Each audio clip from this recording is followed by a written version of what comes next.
Shoot.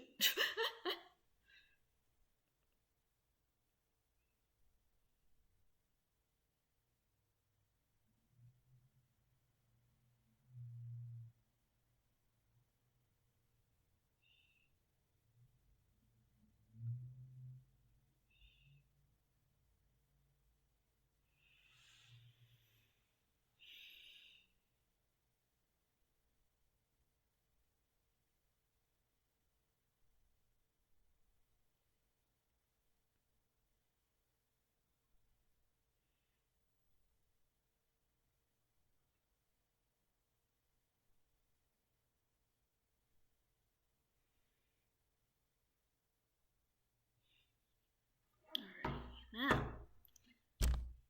let's do this. So, the first game here is by Mushroom Mallow called Death and Phaeology. The prologue. Yeah. And we're also gonna play their other game, the demo of this one, called Okami. And I am excited.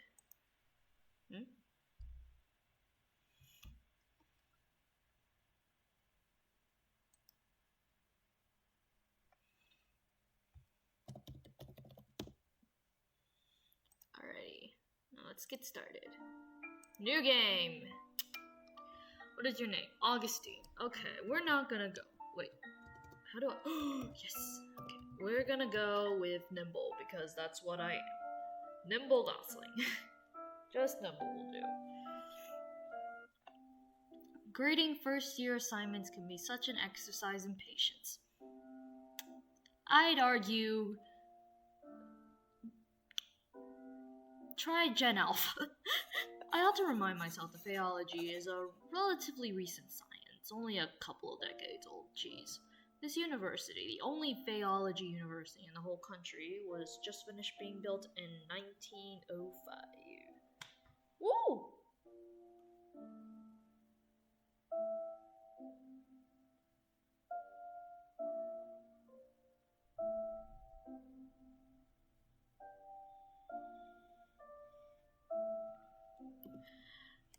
It is still being barely acknowledged in the academic field. Kind of reminds me of when the Scientology thing was belief was a thing. Yeah, if you know, you know. More importantly, I've got to keep in mind that children inherit their parents' prejudices and misconceptions. Yeah, because if they don't, they get beat up.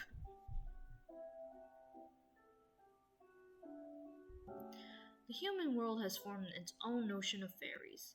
Alas, I find myself unable to suppress a big sigh every time I read references to poisoned apples, ushering princesses into eternal sleep.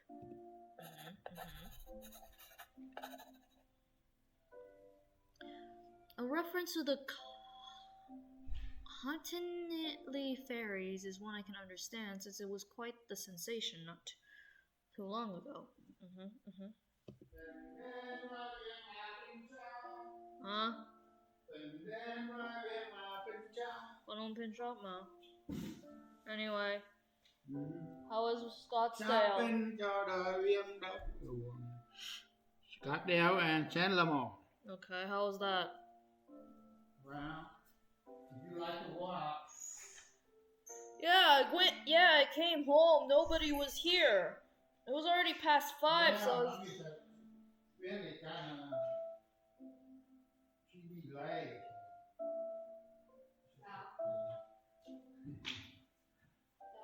Nhưng mà em về nhà rồi. Yeah.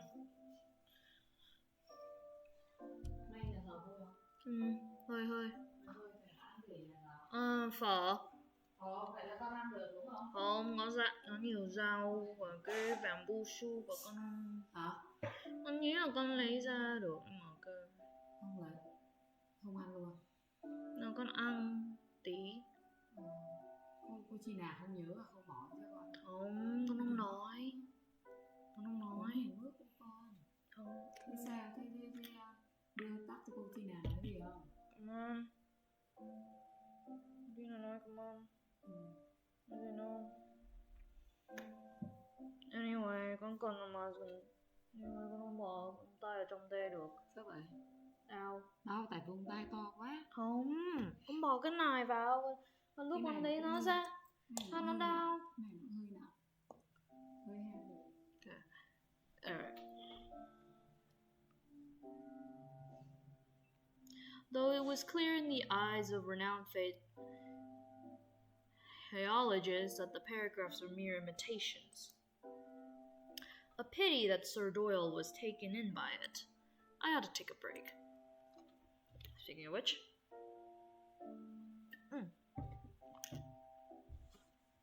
The grading session today has taken me quite a tangent. My beloved Oz. What the fuck is it?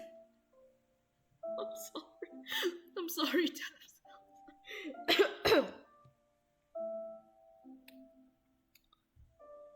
I'm sorry. I'm sorry, Debs. I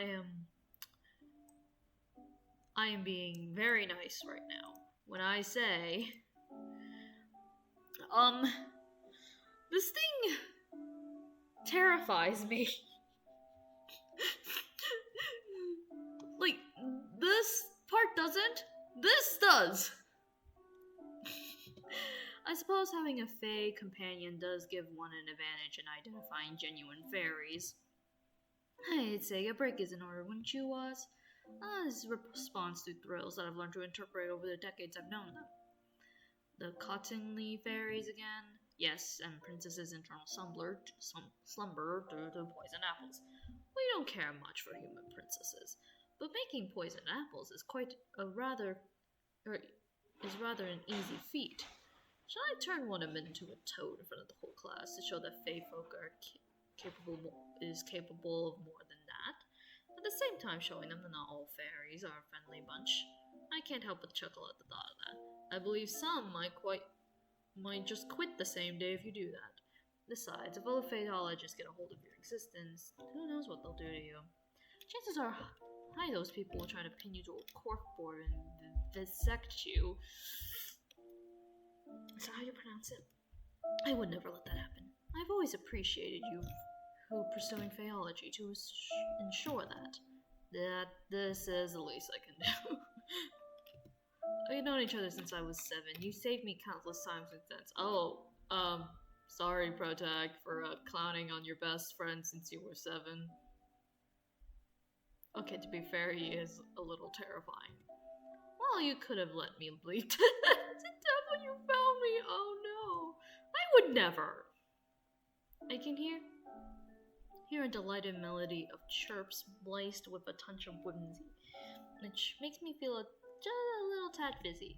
It seems that even the laugh of a fairy possesses some magical quality. While you're on a break, isn't there something else on your agenda this afternoon? Right, Mr. Heckle's letter.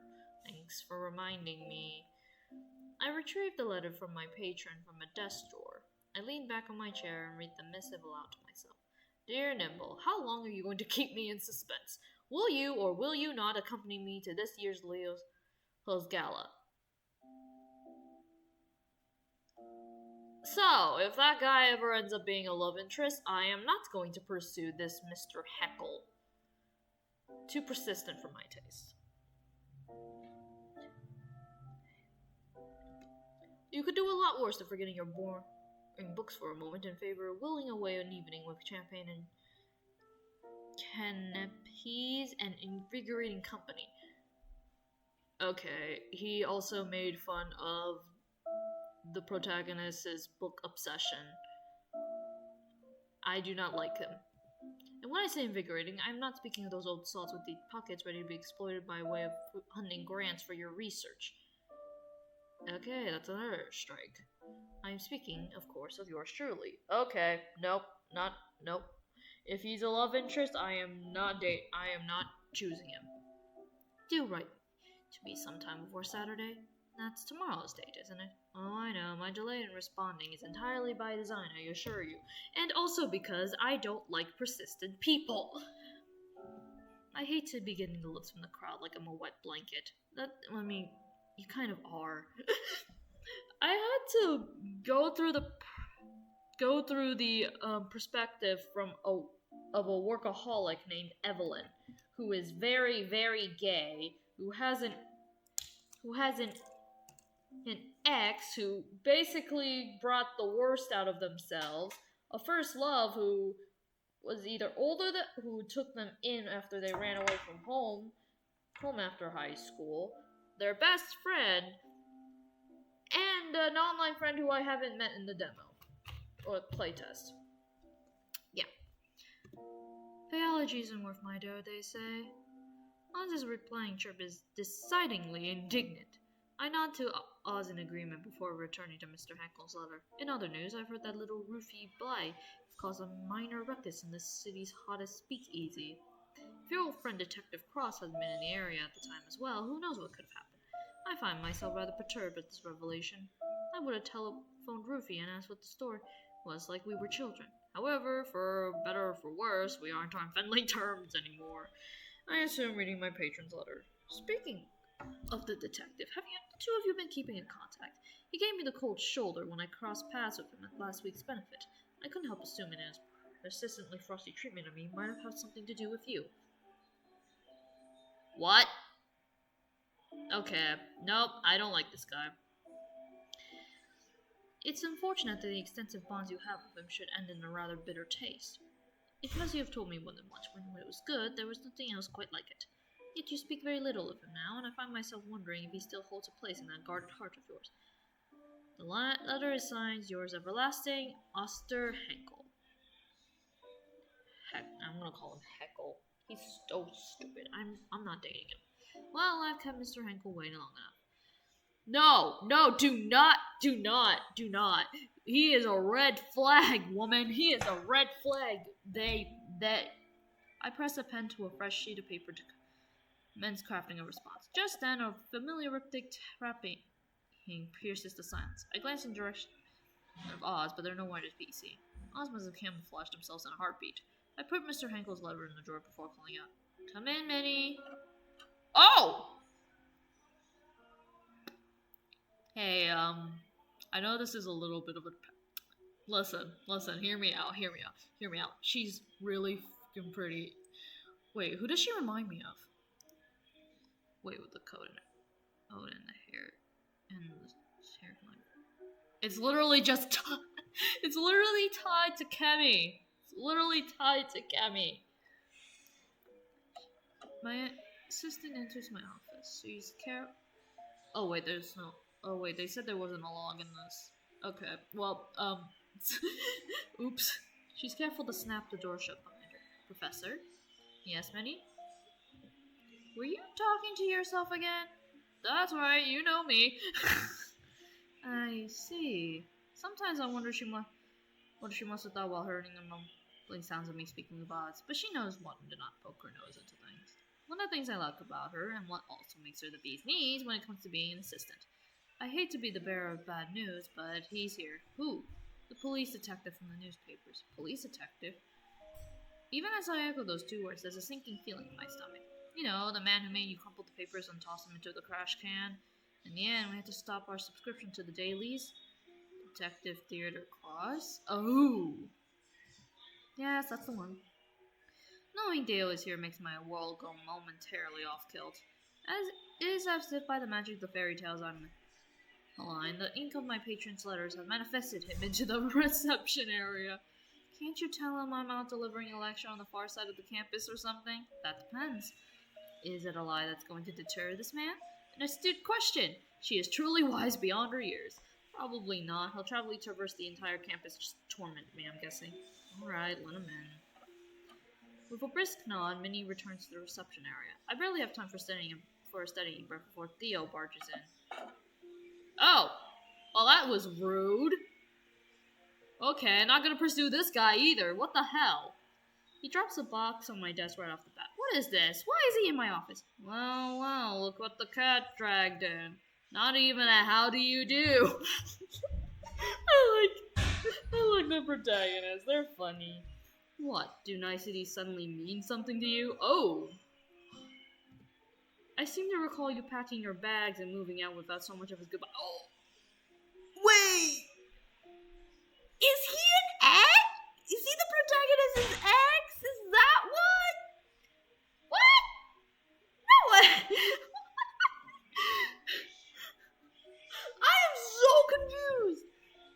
there's no one to say goodbye to. Didn't you find out I only left a few days later? At least it made you easier for you to leave, didn't it? Oh, wait, so they were roommates. Oh my god, they were roommates. There's a tinge of hurt in his voice that I'm only able to pick up because we lived together for several months. As my mouth struggles to catch the words hanging in the air, I feel the piercing, icy silence creeping in. I ought to break the silence before I freeze. What's in the box?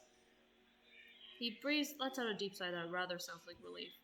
Your things that somehow you didn't take with you when you left. Even that oddly crafted handkerchief you love so much. The handkerchief was a gift for you!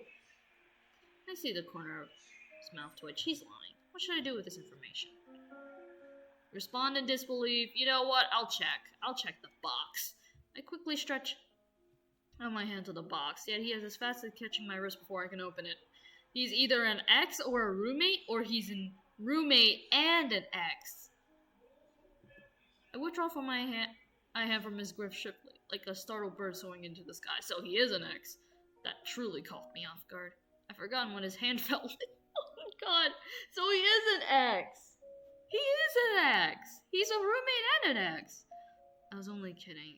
Although you haven't really changed much, have you? You just went straight forward. Okay. She sounds amused and slightly pleased, as if he just confirmed the accuracy of one of his deductions. Neither have you. I threw it all right away after you vanished. He says with a subtle squint in his left eye. I'm not a lying tell of his. What the hell? Why do you keep lying? I couldn't help but sigh at his antics. Of course you did. So what's really in the box? Want to take a guess? I do have an idea. Knowing him, he's sooner face the whole Al Capone gang by himself and take their bullets before coming to visit me. This must be way more important in our poignant history. Case evidence? I've seen boxes like this one before, but never one quite so large. It's a really big case, isn't it? He nods. The biggest of my career. And to come to me of all people, you must be at your wit's end about this. He looks away as if trying to hide how galling the circumstances at hand are. Truth be told, I'd rather face the whole Al Capone gang and take their bullets than have to see you again. The protagonist has him pegged! They have him pegged to a T! Gee, that stings a little. But hey, at least I was right. So why would you... Hold on a minute. You think this has some sort of connection to fairies?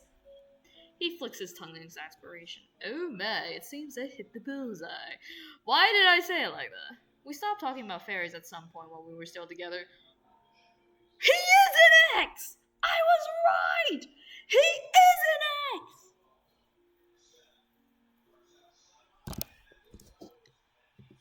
Those talks have always led to a heated discussion and into arguments because nothing I could say could change his skepticism towards mystical beings. This is a fantasy land, sir. You can't be rational here. This is certainly the chance to tease him about it, though it might be unwise considering the emotional peril he must have gone through to get.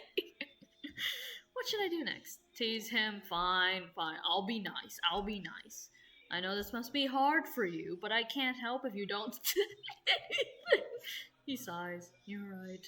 As difficult as it is to admit, things you've told me before about fairies and whatnot might have helped to make sense of this case. But I have to say, for the sake of my sanity, I still don't believe they exist. Because you're a fucking idiot. Fair enough. He appeared pleasantly surprised by my answer, as though he was expecting a quarrel right around the corner. Little did he know, I've learned that it's moot to try to explain the otherworldly beings to him. So, what makes this case so significant? Why do you think it relates to fairies? Are you even allowed to tell me? I hear the sound of a chuckle under the breath like a bolt from the blue. For a brief moment, his gaze on mine seemed to revert to how it used to be. Jesus Christ, how... Did you guys have, like, a really bad breakup? Is this basically the Haikave of this entire storyline? I feel like it is.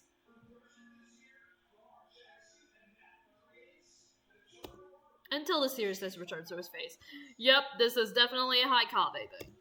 First things first, since I'm leading the investigation, I do have some discretion on what details to divulge and to whom. That is, if the confidant can bring value to the investigation. And and I've known you for a fact that you can be discreet. Still, I must here ask your sworn secrecy on this matter. You got it. So tell me about the case. Why does it seem to be of paramount importance? It's a multiple murder case, potentially perpetrated by a single culprit. So a serial killer. You're telling me to help you with a serial killer case. Fun. The victims are chiefly middle-aged women residing north of the city. Yep, it's a serial killer. They're from old money families, the type that make regular appearances at high society events. Definitely a serial killer. Can we move on? I see. No wonder why you're all tensed up. You're telling me. Chief took me off every other case and insisted I put all my time and effort into this.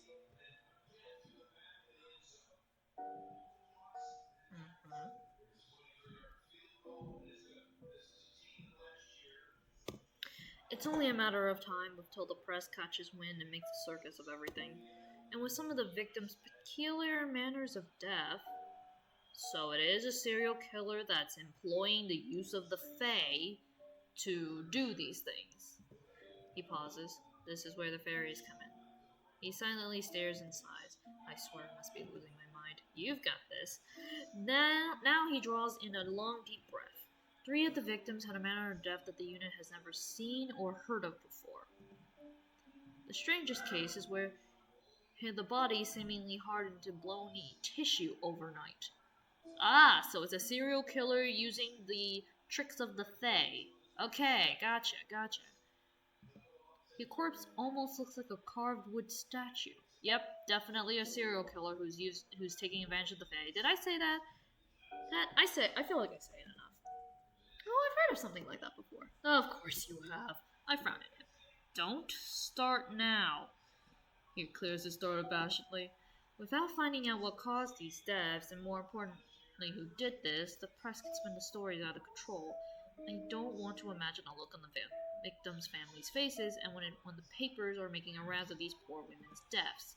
Besides, what kind of deprived, sick bastard goes around murdering women in such a way? I'll give you a hint. A serial killer. The city is already running on fumes. Crimes are becoming more rampant day by day. People shouldn't have to look over their shoulder every night. Well, I mean, they already do in the present here. Hi, hello, 2025. Hi, crimes are already happening. And the world is burning. Anyway, there's no way to live. And even if he lapsed into silence, I say nothing. It's not just the city. The rise in crime is bleeding him dry, too. Yet I'm not sure what words could soothe those who are fighting, the front line. I've never been where they are. The frown lines between his eyebrows grow deeper. Considering the victim's background, having these murders being exaggerated hidden papers would presume the pressure the families to insist on closing the case as soon as possible, no matter the cost, no matter who's to blame. You're right, innocent people are going to bear the brunt for this. This is a terrible situation. I feel my stomach churning. My arms cross on instinct, trying to hold my own disquietude in place. Is there anything you can do? I'm just one man. Try as I might, I can't keep those rotten police brass from lining their pockets. Ew. So he has a... Dang. Nothing but a pack of lowlives in high places. He exhales sharply, his voice laced with contempt. Then he falls into silence yet again. Similarly, words seem to have abandoned me, as I can't shake this feeling of helplessness crawling under my skin. After a minute, he meets my eyes once more. Well, you're a good listener, better than most. He curls his lips into almost a smile. I don't mind it at all, thanks. He clears his throat once more. Alright, let's get back down to brass tacks. This box includes case files, crime scene photos, a couple of blood samples, which I was able to request to bring to you, and several other pieces of evidence. Other than the strange manners of deaths, I said, forensics was puzzled too by the blood samples. How so? One of them doesn't contain iron. Yep, it's definitely a Fae. That's interesting. Nothing surprises you, does it? Well, to be fair, this is a fantasy land mixed with realism. And I have a terrifying little Fae friend. Of course I'm not surprised. I'm surprised at you. Who are you? I'm surprised that a guy as rational as you would believe in this kind of stuff. Well, about this peculiarity, I'd bring up something from my fairy books, but you'd always find a way to deny it. You're right about that. I'm still investigating the possibility of unknown drugs or poison that somehow causes these oddities. Bro, this is a fantasy land. But I'd be a fool to not go after my hunches and look into all possibilities. What about robbery? It's ruled out. No fingerprints, no evidence of breaking in, nothing had been stolen. So they only came. From what I'm getting, these people just wanted to murder these old ladies. For some reason. Okay. Sorry, I'm invested. And motives? Revenge? We're still investigating the city elites, looking for the possible motives. But it takes time, you know how it is. Yes, of course, they're very busy. Speaking of city elites, I know people who can be very helpful in getting some inside information. His expression turned sour full tilt. Who, that man? I said people, but yes, that man would be particularly helpful in this matter. Nimble, please, don't do this to yourself. Health. Does it really have to be that weird, persistent guy? Does it have to be him?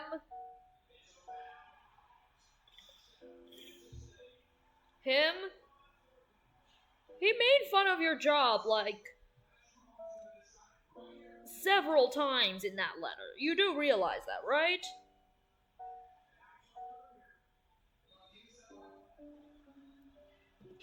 He scoffs brazenly, doesn't even try to hide it. Even at the first meeting with Mr. Heckle, there was some unexplicable tension between the two. Theo said something about Mr. Heckle feeling off and always hated it whenever I had to do something with him. Yeah, fair enough, Theo. Okay, fine. Theo's slowly winning me over, even if he is a little bit mean. Though it might just be jealousy in disguise. It can be both. I'm not gonna date frickin' Heckle. You know I'm right. Even if he's barely in the newspapers, he's likely at the pinnacle of high society, and I don't think he'll mind if I ask him a few things about this. Why, of course, he's always got a soft spot for you. No, he wants to date... No, he wants to date your ex-partner, whatever. Her. Or Theo, you have competition. Hell, he's probably carrying a torch for you for a long time, judging by the way he follows you everywhere. Well, he's happened to be interested in theology and has a lot of money to allow its development. Look at you, all ready to defend him. I don't want to defend! What are you two, an item now? I might have steered this reunion right back where we were months ago by bringing up Mr. Heckle, but it was necessary to mention him. I don't know anybody else who would have that much information about high society. Besides, there was never really been anything, even if we did go to fundraising events together from time to time. It was strictly business. Yet again, Theo seems to lose his reason whenever we talk about Mr. Heckle. I don't have the time or energy to argue with him. What should I do? Is he going to believe me? That's the question. I'm not gonna do that. No. Alright. I'm gonna do it. We're not anything. We're going to fundraising events from time to time, but these are work. I have to get money from my research from somewhere, you know. Our relationship is strictly business. He gives me a dirty look. Oh, come on! Sure, I believe you. Bitch, I will put you. I don't like him. I know the protagonist needs the funds, but I'm saying it's not worth it. No, he doesn't. Besides, what I do with him is not your beeswax. Oh yeah, good boy. His voice becomes even more irritated. That's right, it's not my concern. Do whatever you want with him. Just make sure he can keep his mouth shut about the K's. Okay, you need to calm the fuck down. I think you need to talk. Okay, I feel like... Great. I don't usually do exes getting back together, but... I can't help but groan at the certain events. I will. While we're on the subject of useful allies, you mentioned before about blood that doesn't contain iron. I can take the blood samples to the university's chemist. She's good at what she does. And she's from a rich family. She might know some of the victims or their families at least. I'll trust your judgment. I take the Yet this is you agreeing to help with the case. That's right. Their lives are at stake. He lets out a soft smile, though in quite agreement with what I said. Thank you. Well, if you think it will be helpful, you can even ask the people you mentioned what they know using the evidence items. But the case files are for your eyes only. Understood. He has fallen silent somehow, leaving an uncomfortable hush in the air once more. Suddenly, realization comes to mind. Does this mean you were willing to hear about fairies? About theology? Come on, Theo. Come on, Theo. Do you want them or not? That depends. If this is fact fairy doings, your investigation, you can provide solid theories on three things: the culprit, their methods of murder, and their motives, supported by evidence, of course. I'm sticking with the idea there's a logical explanation, an earthly one for now. Why'd you come here then? Fair enough.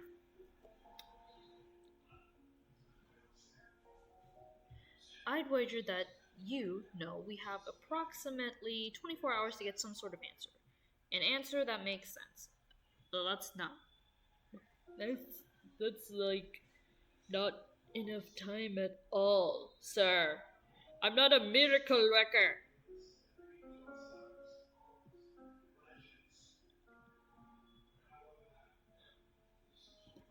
I can feel the papers against the coast of the story. When you're investigating this lead, I'll look further into unusual drugs and poisons. How about it, biologist? Do you dare take on this challenge? Do I? I'll help without even being challenged. Even without being challenged, I'll still help you, you know. He stares at me impassively. Of course I know. Well, if you need anything from me, you can just ring me. Very well. But you need to promise me that you'll not just hear me out, but also keep an open mind on varied topics if I succeed in what you asked. I promise. But I can't promise not to scoff from time to time. That's good enough. I ought to get going. Maybe this will be an opportunity to increase Phaeology's credibility in the eyes of the academics. Maybe.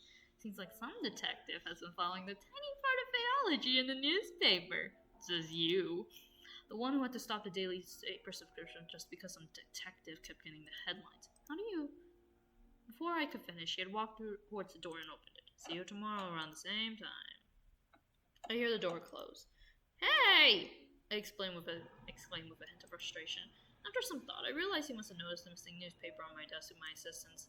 Reading papers was part of my daily routine when we were still together. Jesus Christ!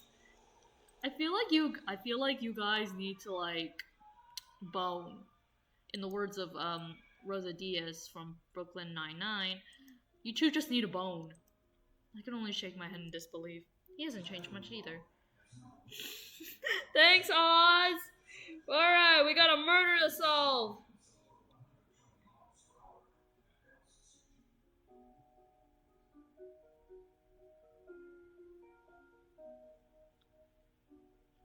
As I'm reminiscing about a few moments of our past relationship, Oz reveals themselves again now that we're all alone.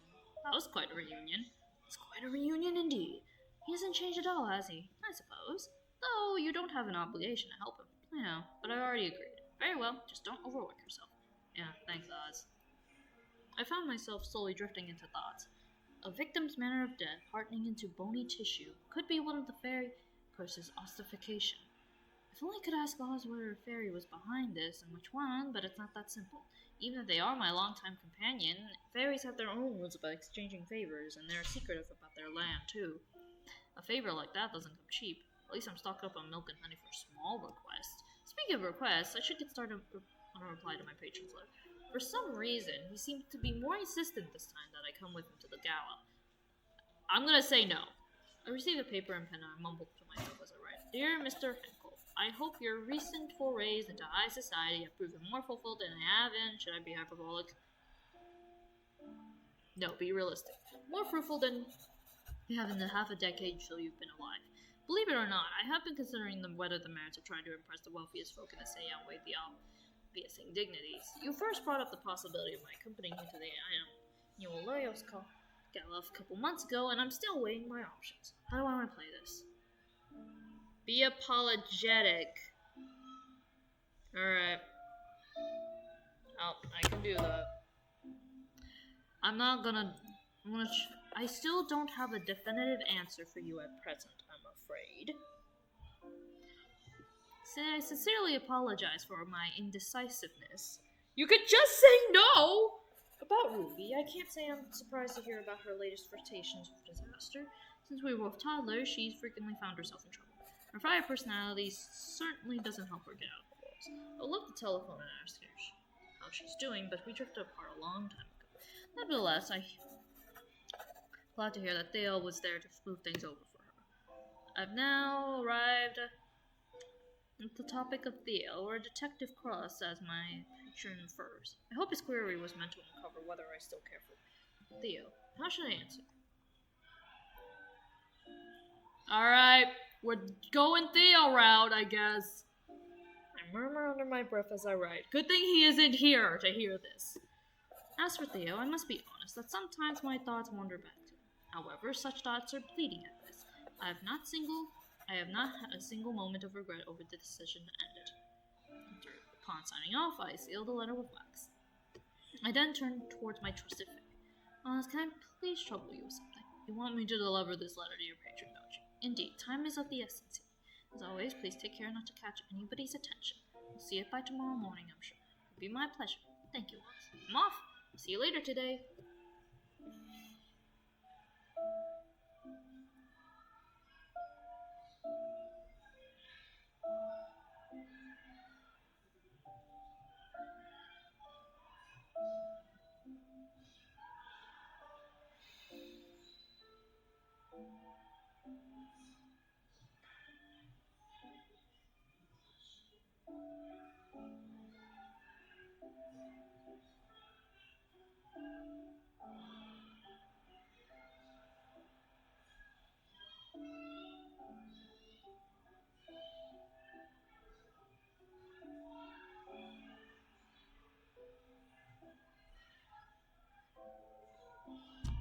I watch as Olive slits out of my office window and vanishes. Once the Fae is gone, I call my assistant to my office. Yes, Professor? Hold on one second. I rifle through the contents of the box. Carefully, I extract the blood samples that they mentioned. They appear to be stored in test tubes. Would you mind asking Dr. Rayford to analyze these blood samples? I'll do that, sure. As I hand the samples to her, I notice that she looks like she wants to say something. Over the 2 years we've been working together, I picked up on a few of her tells. What is it, Minnie? How did it go with the detective, if you don't mind me asking? Oh, no, not at all. He's the same as always. There's lingering beef, of course, but we sort of managed to put it aside for something more important. He has brought me a rather significant case that he suspects might have some supernatural elements, as hard as it was for him to admit it. Oh, good for him. I can't help but grin. I'm glad it didn't end in a shouting match, at least. Aww, she's so nice. Yes, me too. I'll deliver the blood samples now, Professor. Thank you, Minnie. Minnie hurries out. I'm alone in my office again. Remembering the conversation about the case, I'm suddenly engulfed by unexplainable eerie feelings. I should start the investigation right away. Ooh, okay. Drag and drop item from the inventory of the desk. Ooh, I like this. Okay, select an item in the records. Okay. Magnifying glass, evidence. Details, use the black light to see invisible things, to gain additional information, press the button to enter. Alright.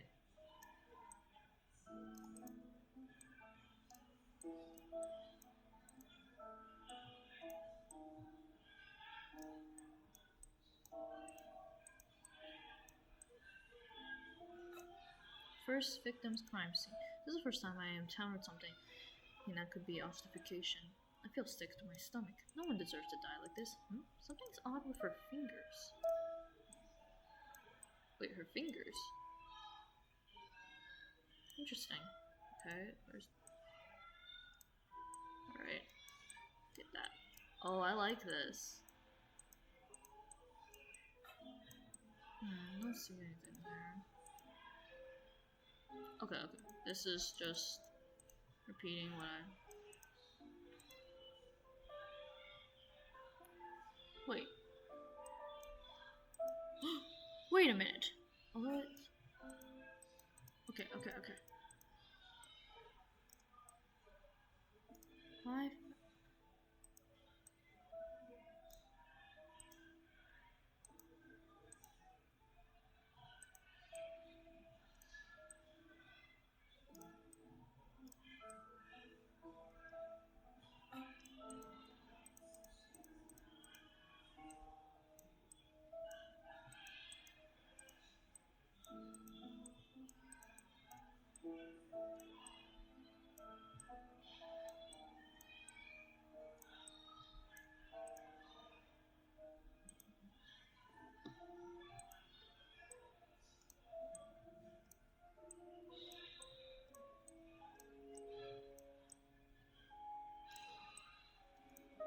wedding ring seems to be made of gold.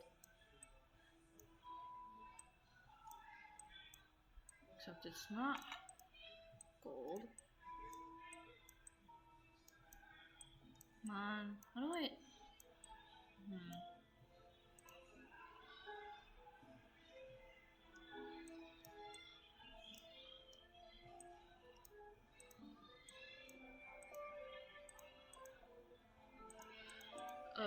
Shoot.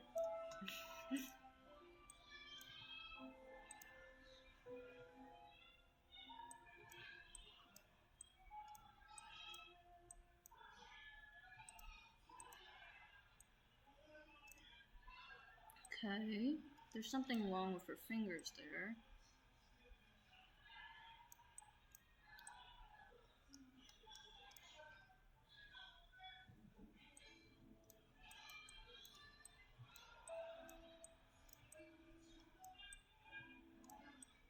So this is the second case here.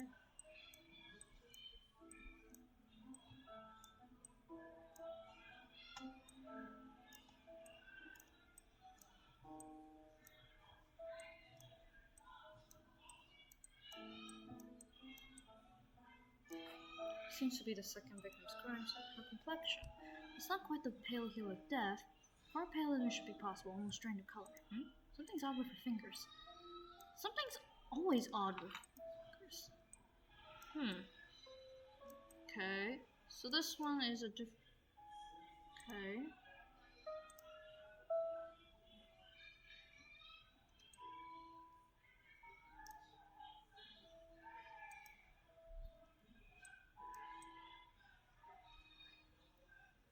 Oh, it's actually here, purple. Okay.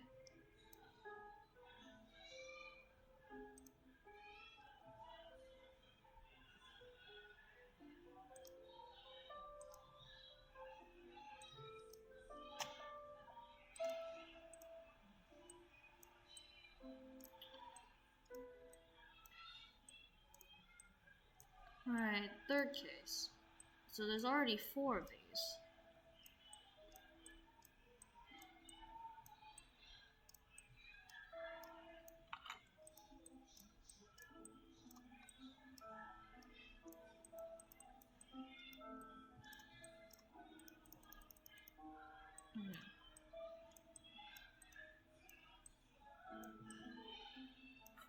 It's the third victim's crime scene. Her fingers. I've seen corpses before, but not like this. There's another strange thing about her fingers. What is up with the fingers? I feel like that's a clue. It's having... So maybe the people keep taking stuff from their fingers. It's 4th victim's crime scene. Poor girl. It's a cruel thing to see you've been stolen from so abruptly. Okay. So...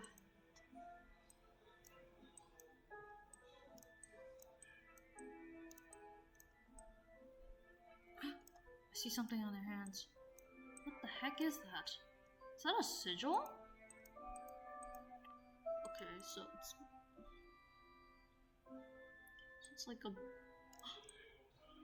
Okay, so it's just these 2. So these 2 have been dealing with the Fae. Okay.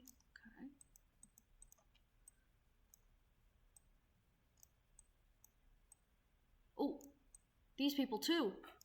Wait, what's that on her hand?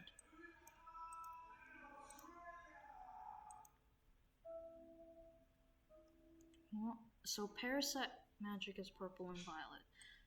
So this is the scribe magic. Okay.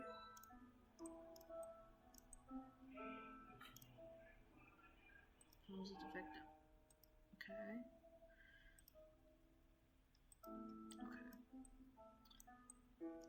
Alright.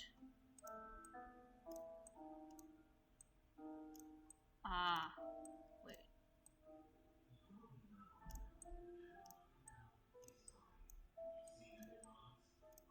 I've never seen a coin like this. It looks rare. Okay, so these 2 have been infected with parasite magic. Okay. About this. Seen this mag a powder somewhere recently. It's from Nectar Bell. This belonged to one of them, but which? Wonder if the owner just liked the boxes I'm carrying around in pockets. It's so hard to be used up. Maybe the chemist has some interesting insights since her family owns the brand. Okay, nothing there. Wait.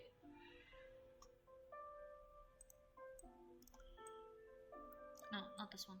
This one.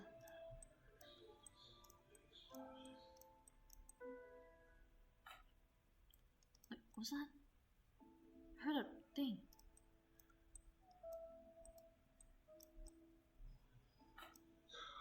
Sure, invited. I'm still uncertain if I want to attend.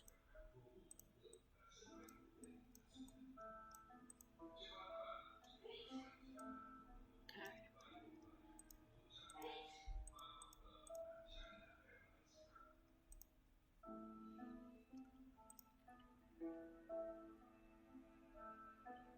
Oh!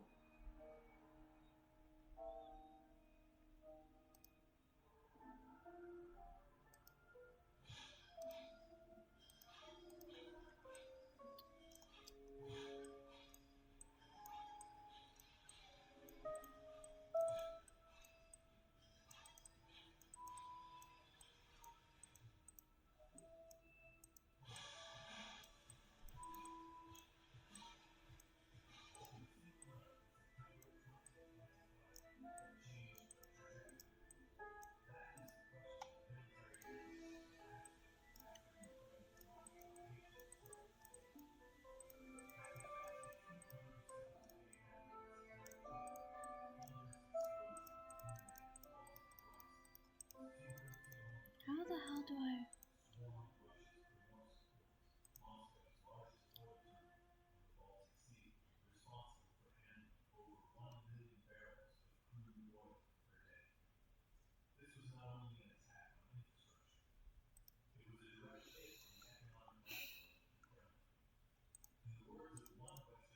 Okay, so...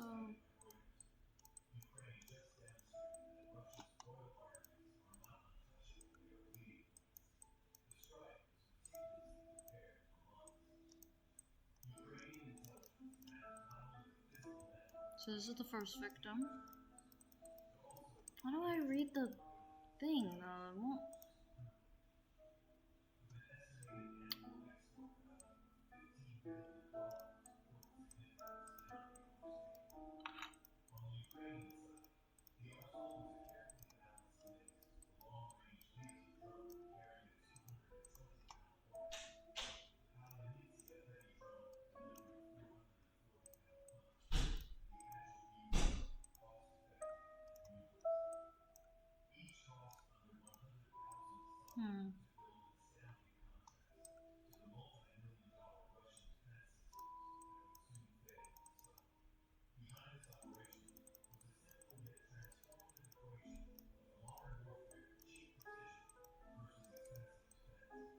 Oh, okay. Is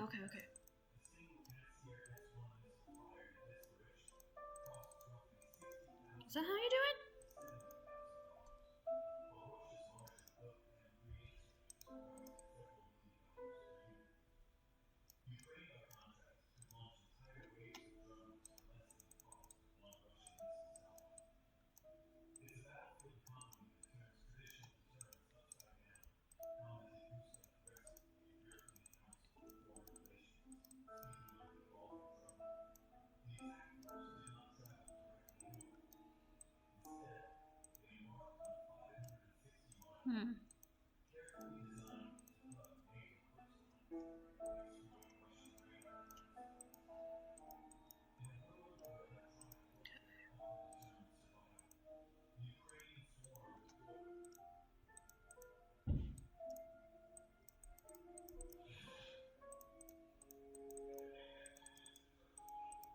Admittedly, it took me a while to get this part.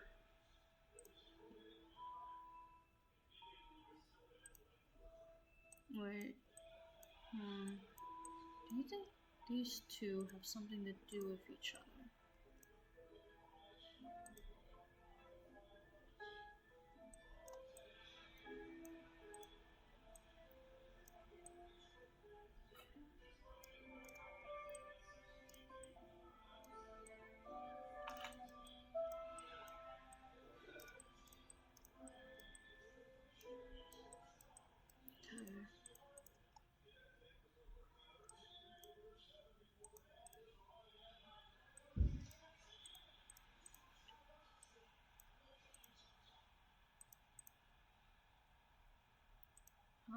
Alright. Okay. Oh, I have to press the icon. Okay.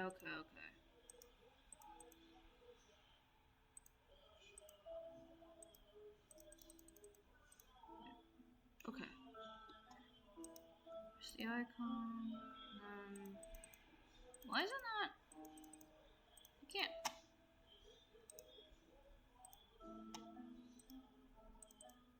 Susan Moore. Oh, okay. I have to get it out.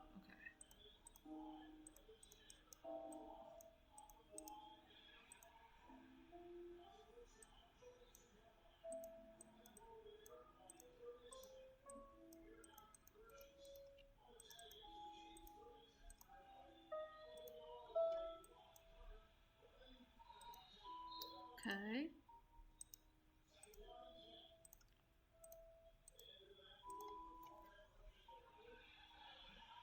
Huh.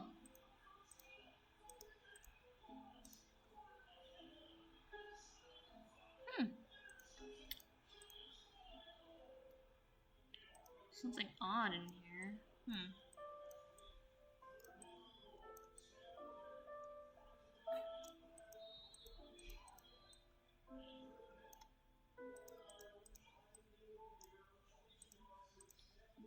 Mary Hatcher.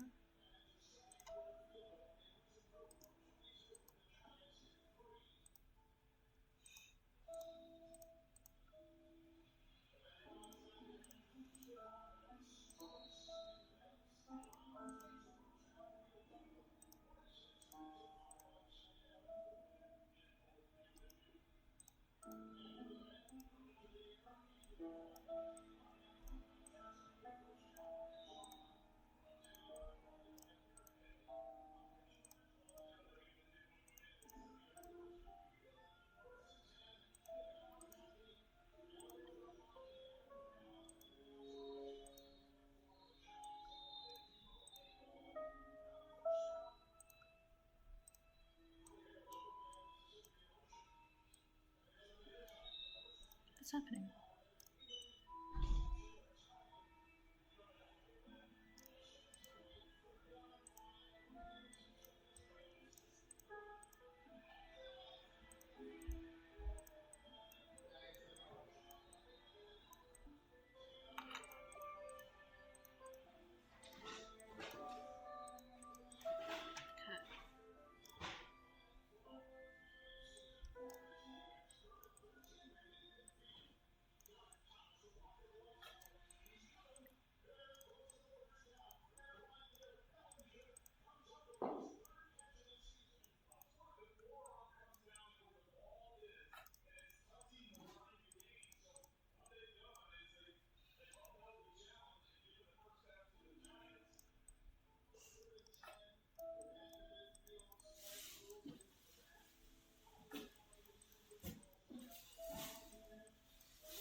Okay.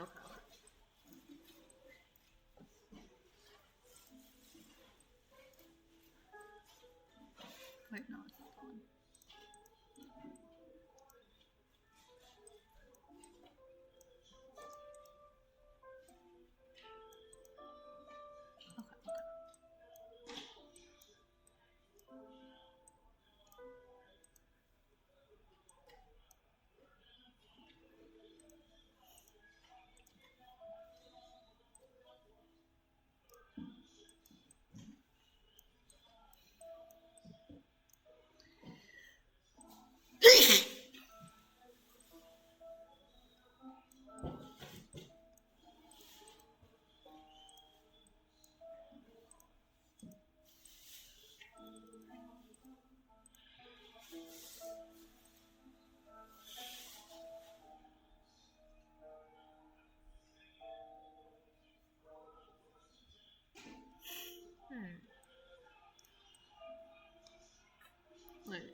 see anything. Yeah.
What am I supposed to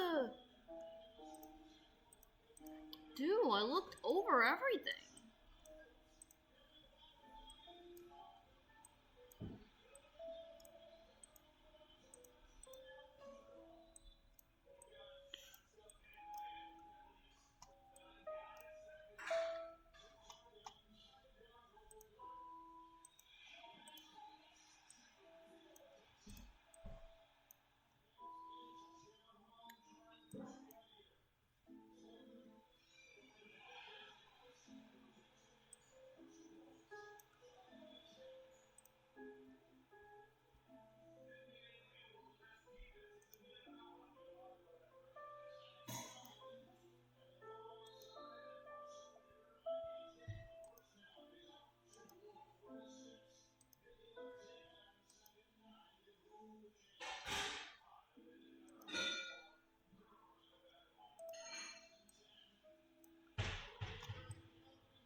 I don't.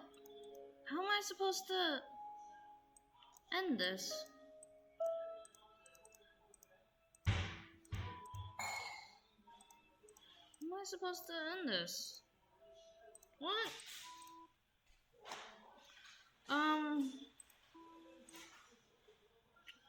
Do they have like a thing? Hold on, let me look.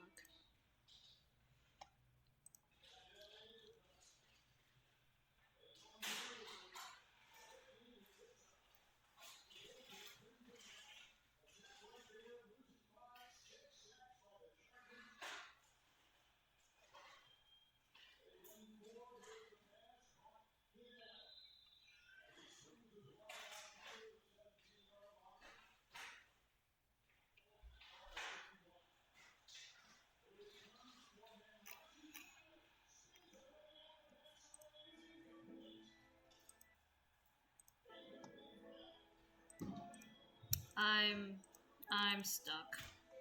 What am I supposed to do? Okay.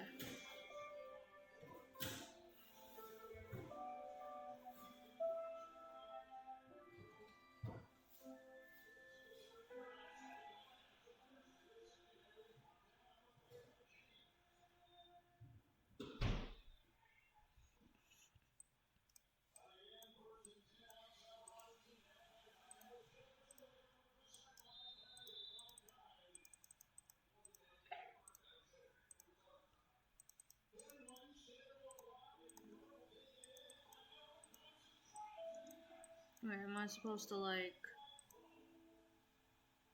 put all these together or something?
am I supposed to do? Alright. Give me a bit.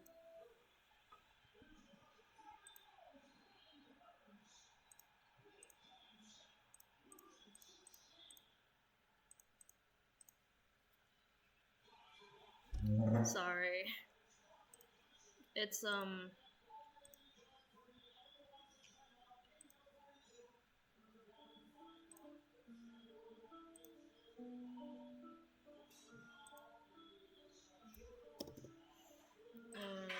doing this again.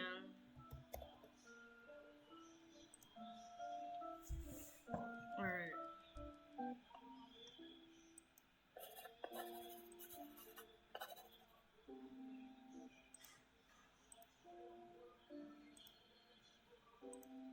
Oh, that's how you save. Okay. Save. Return. Return. Alright. I already went through like a good majority of these. Okay, yeah. Save. Here. Okay.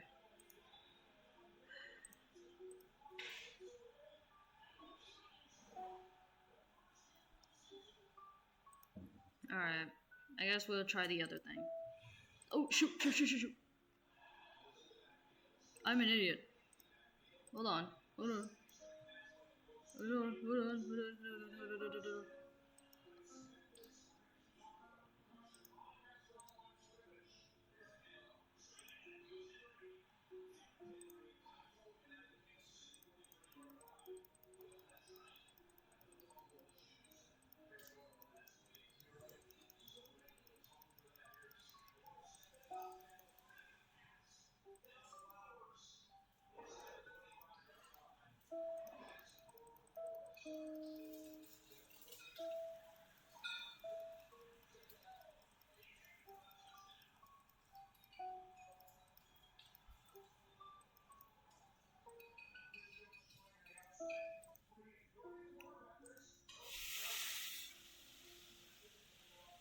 Ah!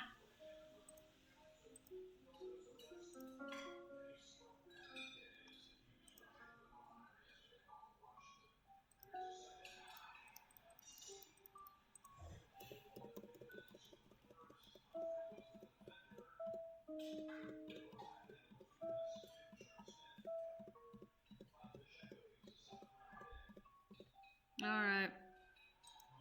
Does it matter? You came here despite everything. You knew you've got to do whatever it takes to solve this case, so do it. He's taking it back what I said and plunges into his own guts. I swear, one of these days you'll be the end of me. Fine. Just make sure he could keep it under his hat. I sigh in relief. I will. Okay, and then...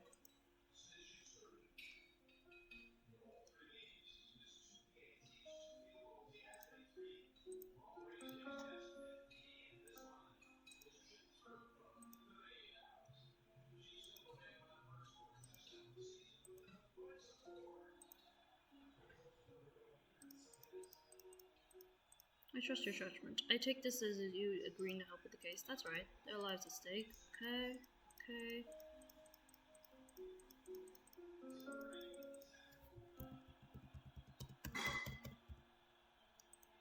Bring it on, detective. This brings a grin to his almost consistent brooding expression. Good. If you need anything from me, just ring me. Aye, aye, sir.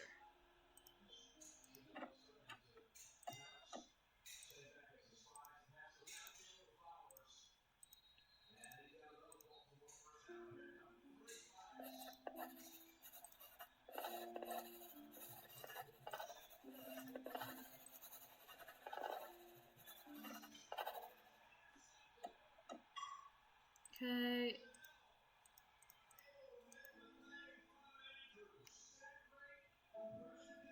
Oh, wait. No. Sorry. Do I need this in full screen?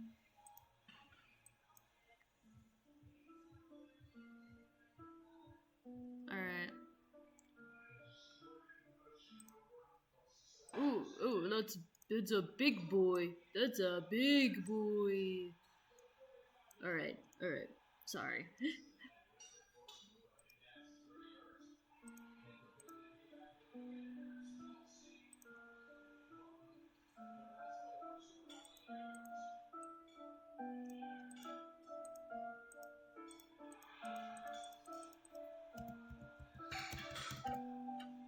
Mhm.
Hmm.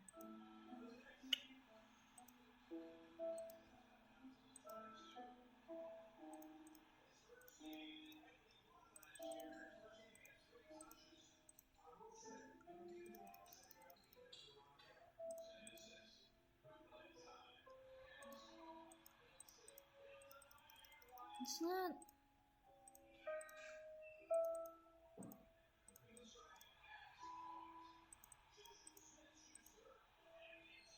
How am I supposed to check this?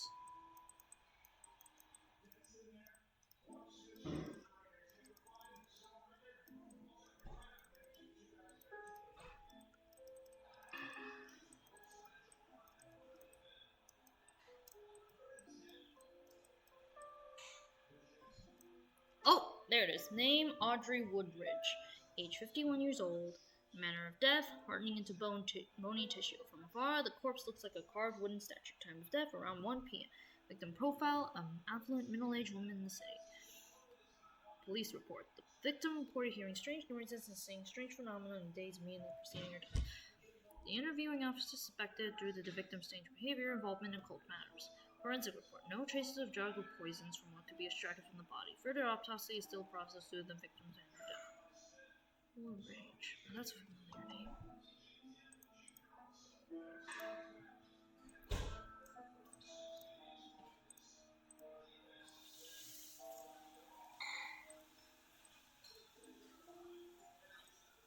First victim's crime scene. This is the first time I encountered. Okay. Yep. I read this already. Something's on with her fingers.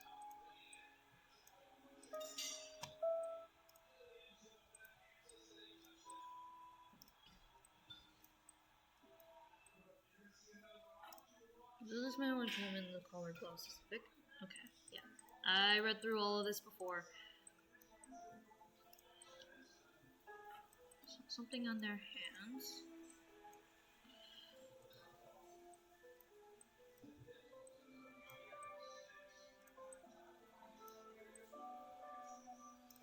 Name Susan Moore, age 44 years old. Manner of death, refusing to drink anything but her own blood.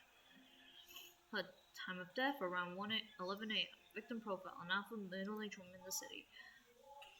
The victim's mother reported the victim was suffering from a prolonged paranoid episode in the days leading to her death. Specifically, the victim was acting erratically and saying strange things. Despite the manner of death, there is no signs of dehydration or hypochromatosis, no traces of drug or poison. Blood type unknown, other blood-related events, investigations underway. Blood does not contain iron.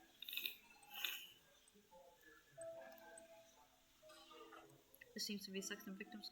Okay. Something's on with her fingers.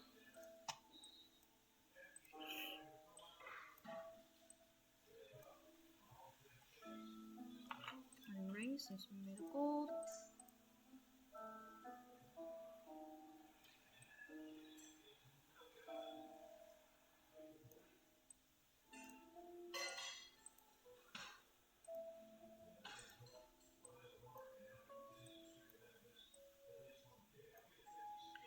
Edna Nippet, age 64 years old. Gnawing her own fingers down to the bone, time of death around 10 a.m. Affluent middle. Okay. A friend of the victim reported she visited the victim's residence to drop off an invitation shortly prior to the victim's death. The friend also wanted to check on the victim's well-being, as she had allegedly been acting strangely at a party the night before. According to the friend, she witnessed an emotionally charged conversation between the victim and a young factory girl. However, the friend didn't think much of the interaction at the time. The crime scene, the invitation card dropped off. Friend was seen close to the victim's corpse and was taken as evidence. No traces of drugs or poison, blood type unknown, other blood-related infestations are underway. Blood does not contain iron. Okay.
Okay.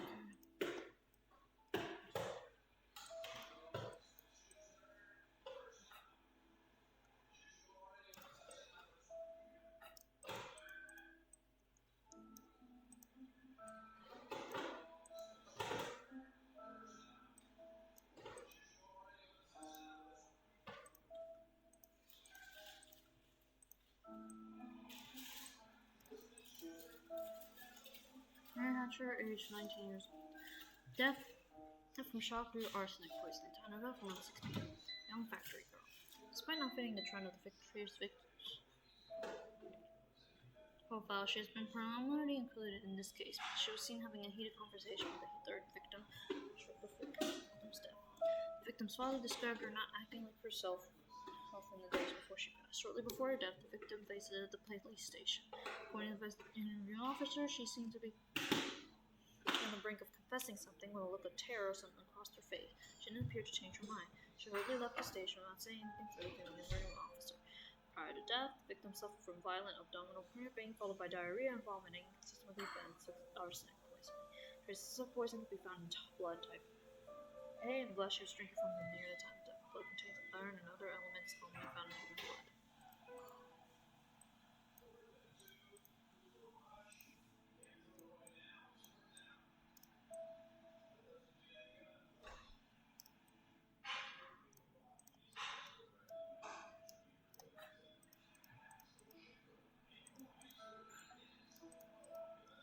Okay. Yes. I looked at everything. A knock on the door. Alright. Okay, now we're talking. Needless to say, I'm an idiot. A knock on the door makes me glance up from my desk. I realize the sun has set while I've been absorbed in the investigation. Come in. My assistant enters the office. Director Rayford has arrived to drop off the blood samples and she wants to talk to you. Already? Yes, and she's just out the door. I must say, I'm pleasantly surprised at her work speed. Alright, send her in. Minnie nods. She returns to the reception area. Dr. Florence Rayford enters. It's only been 3 years since she has worked at this university, but she has proven her reliability more often than not. Good evening, Professor. Good evening, Doctor. Dr. Rayford hands over the blood samples. She also gives me her lab report. Here you go. Thank you. What have you found? The most peculiar thing is that there's no iron in one of the blood samples. Say, is this very related? A question prompts me to ask myself, to what extent of this case can I divulge to her? Theo did say I may ask the patron for more information and use some of the evidence. Though she has knowledge of fairies and their curses, can she handle seeing crime scene photographs? As I return from my thoughts, I notice her voice is taken on a high pitch. This is so exciting. Are you working for the police?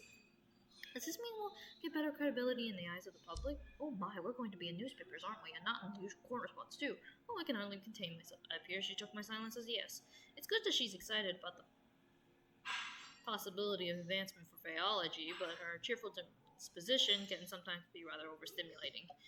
As if on cue, a knock on the door arrived to spare me. The specific sound is familiar, more familiar than when my assistant knocks. Special delivery. Ugh! Ugh!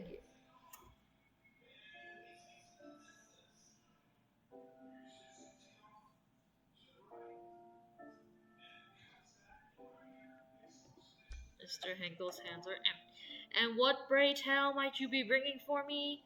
Is it you? Are you the special delivery, Mr. Henkel? If you wish to call me special, then I certainly won't stop you. Oh my god, I don't want to date you. But I did bring a box of huckleberry muffins for your office. Minerva was instantly enamored by their buttery scent. She's currently feasting on them. I can only hope she'll leave a muffin apiece for the rest of us. No need. She doesn't need to. She is perfect the way she is. She can have all the muffins. Let's hope you didn't poison them.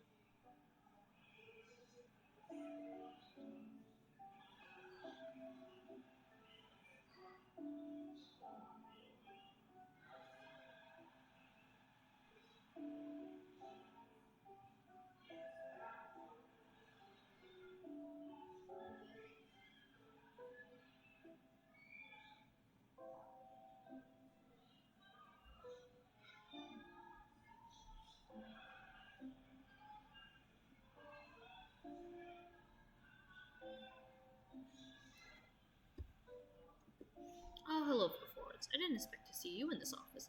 Hello, Mr. Henkel. Fancy seeing you here. Although you do have the habit of making this office your sole stop on campus, she chuckles.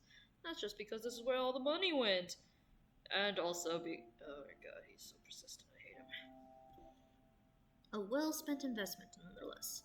He makes a retort at Dr. Rayful, but throws a little smile in my direction. How cheeky. So, Florence, what has been occupying your time as of late? She looks at me briefly, possibly wondering whether she should tell him what she did for me. The usual manners, I suppose. I tried asking your father about you at your last soiree. However, he confessed he didn't have the faintest idea. You must tell me more about your chemical research one of these days. Colorful prospects of you young academics drove me to no end. You know I can't share all that much, Mr. Henkel. Unless, of course, you find yourself in the position to become the chemistry department's benefactor, then all secrets are yours. A more playful giggle escapes her lips this time. I'm afraid I'm all tapped out, financially speaking. Oh, I'm not buying that one, not for a second. He's telling fibs, isn't he, Professor? Well, certainly, I don't want to get in the middle of a money talk with the rich. I wish I had that information, Doctor. It would make proposing for research much easier, with a bit of a delicate love for it, naturally. Mr. Henkel laughs in agreement. I feel like I should ask the reason why he's here before this conversation takes an odd turn. Oh, no, Mr. Henkel. Did you get my letter? Is that the real reason you dropped by? Oh. I'm recalling that I asked has also inserted the letter into his mailbox only this afternoon. I'm about to retract these questions. Unexpectedly, though, he bows his head and says, Your words have always had this immersive impact on me. Perhaps this is why you're such an effective educator. Whenever I encounter your written language, I long to hear it spoken post-haste. So he is a creep, okay. Are you putting a spell on your letters by any chance? I think you're the one with all the spells, Mr. Henkel. Your muffins, for one, has always been successful in getting me these guards down. Oh dear, you two are making me blush. I suppose it's time to take my leave from you, Bopi. I'm due somewhere shortly out anyhow. Oh no, that might not be necessary. I can't stay long either. Mr. Hankel lapsed into silence as he continued staring into my eyes. It's difficult to maintain eye contact with him, but even harder to look away. I wonder what I should do. I ought to discuss the case, but both of them seem to be in a hurry. Should I tell Mr. Hankel to return another day since I need to have an important conversation with Dr. Rayfield right away? Or should Mr. Chemist make one of my patron now? There are benefits to either choice. Soliciting Dr. Rayford's opinion on the case may be a good idea. She could share more insight into the chemistry side of the case. Her parents own a successful company that produces the powder makeup and evidence. She would also know the social happenings among local elites. On the other hand, Mr. was also a viable candidate for an interview. His connections within high society know no bounds. Everybody seems to know him one way or another. He might know things Dr. Rayford doesn't. Since he's been funding my research for a long time, he's also more familiar with fairy topics. Who should I interview? Alright, I don't like him. We're going for Florence. Dr. Rayfield, would you mind staying a little longer? I'd like to hear your opinion about something. Dr. Rayfield glances at me and then Mr. Hankel, then back to me with a glimmer of mischief in her smile. Are you sure, Professor? I let her resound sigh. Sometimes I can be quite difficult to deal with her teasing. Yes, but I trust my patron once more. I regret colorless my tongue. Mr. Hankel, would you mind coming back another day? I have something crucial to discuss with the doctor at present. Of course, I understand your scientific pursuits precedes all else. I wouldn't have it any other way. Thanks for dropping off those muffins. He only replies with a smile. I'll see you soon, right? As soon as possible, I promise.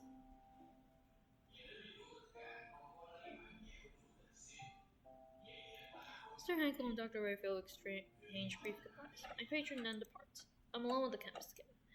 Doctor, I may need your further assistance regarding the blood samples and also something more pressing.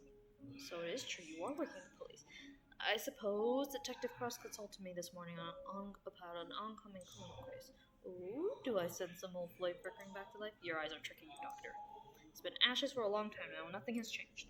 There's a hint of disbelief in her eyes, but I won't indulge in her playful teasing as there's a more important matter at hand. I clear my throat. So, I'd like to ask you for information, as you may be acquainted with some of the victims or their friends and families. Alright? I'd be happy to answer any questions you might have. Thank you, although I do need your sworn secrecy on this. Of course. I'm adept at keeping secrets, you need not worry. The samples I analyze are part of the evidence in this case, right? That's right, let's begin. I tell her the fundamental facts of the case while she listens silently all the while. When I finish my summarization, she only has one word to say to me. Interesting.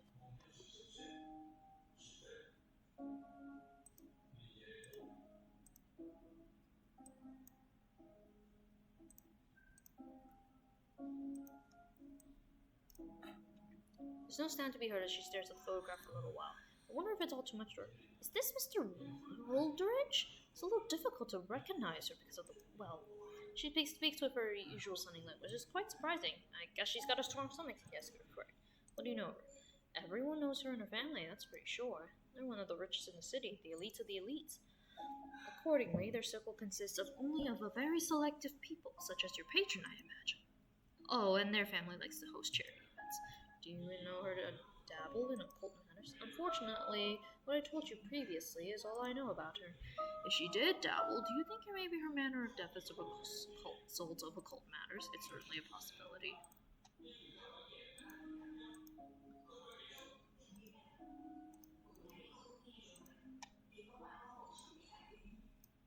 This is family photograph of the Yeah, yes, it was everywhere in the papers and her father married the famous and one of the most beautiful socialites. The other man here is Mrs. Orange's stepbrother. Do you know anything about these people? Aside from being fabulously wealthy, and no, not particularly.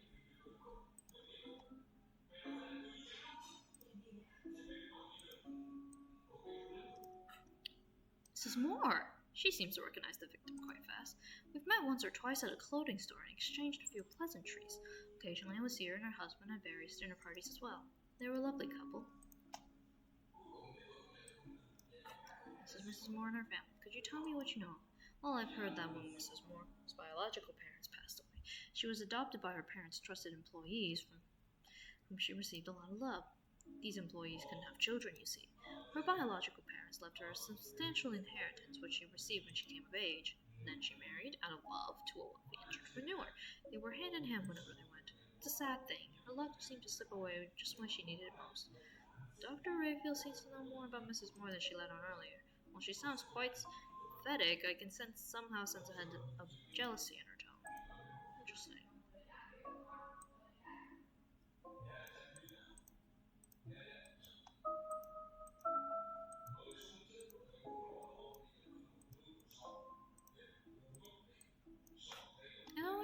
Yes, I know her, although I can't seem to recall her name. Mrs. Niblet. That's right. I saw her quite often at the auction, only going for rare coins. As usual, the winning bid was hers. I wonder if one of those coins carried some sort of curse, since it came from God knows where. Speaking of which... Goodness, what happened to this coin? It feels quite icky to touch, isn't it? Do you happen to know this girl? Fortunately, no, I don't know her. It's surprising she seemed rather unfazed by quite the gruesome photograph. I wonder if she's seen worse death caused by chemicals. Though, even if I had seen worse, I doubt I could muster such a cheer. I never realized this peculiar side of her. My parents' greatest achievement. It's one of the things I wanted to ask you, Doc. I don't know much about makeup. How popular is this powder among high society? Powder has been a craze lately among the upper class, but my parents have successfully gotten Mary Pickleford to do its advertisement. Well, I'll be.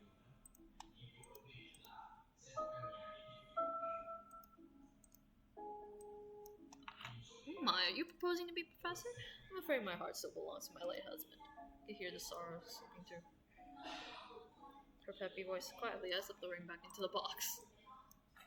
This is tomorrow's gala. I'll not be going there since the opera is playing. I didn't know you were a doctor. My late husband and I used to go there for one of our date nights. Sadness leaked through her eyes even though her smile stays bright. I haven't had the faintest sheep been married before. Speaking of which, I spotted Detective Cross at the Met during last month's performance. He appeared to be enjoying the opera, accompanied by a attractive, blonde woman. It was quite an unexpected sight. I never took her for an admirer of opera. Well, that's a new one for me.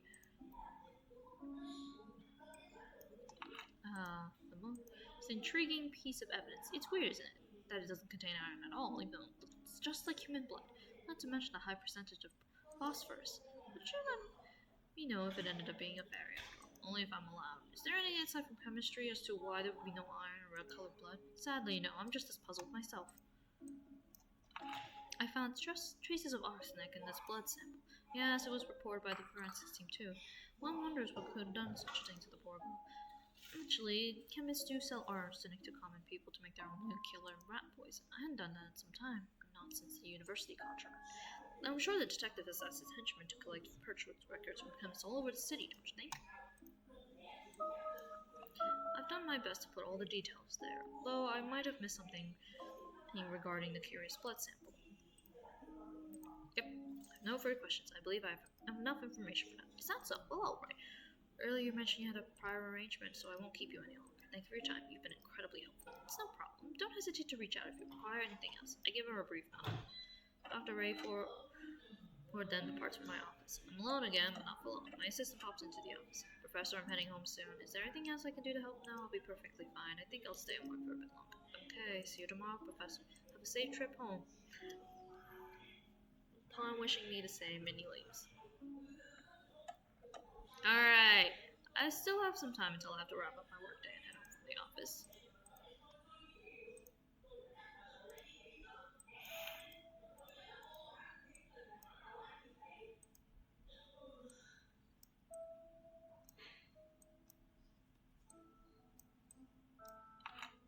I can't even begin to imagine how her husband must feel losing his soulmate this way.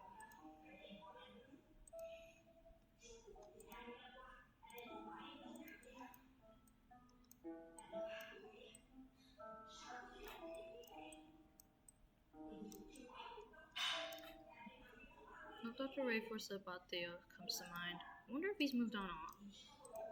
I sincerely doubt that. Oh my god. I read somewhere that most insects don't have iron in their blood. So it's so interesting. Where's Seneca?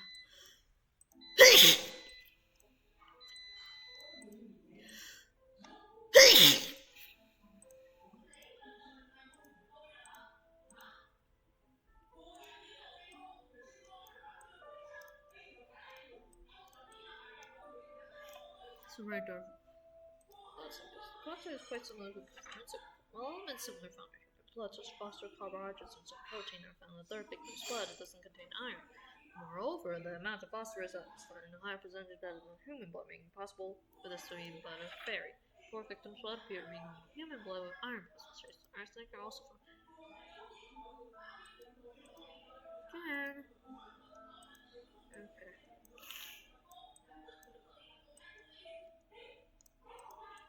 Okay.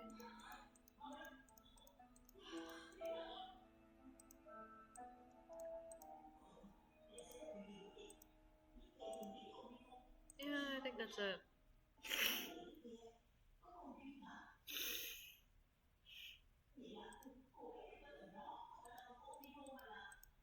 Huh? Is that it?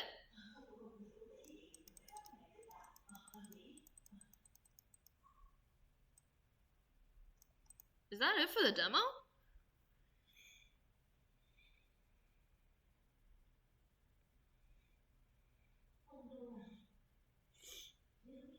Uh,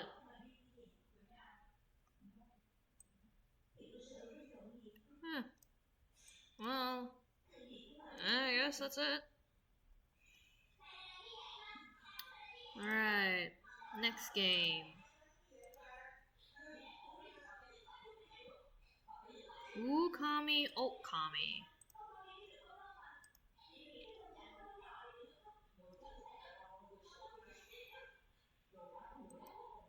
If it will load.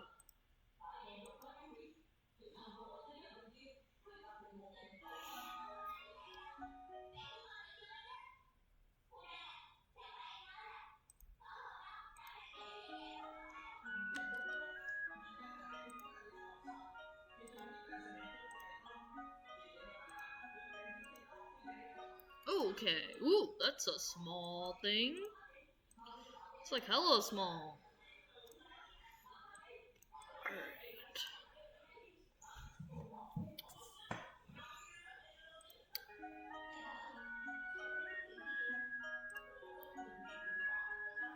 Alright, let's do this. New game. New game.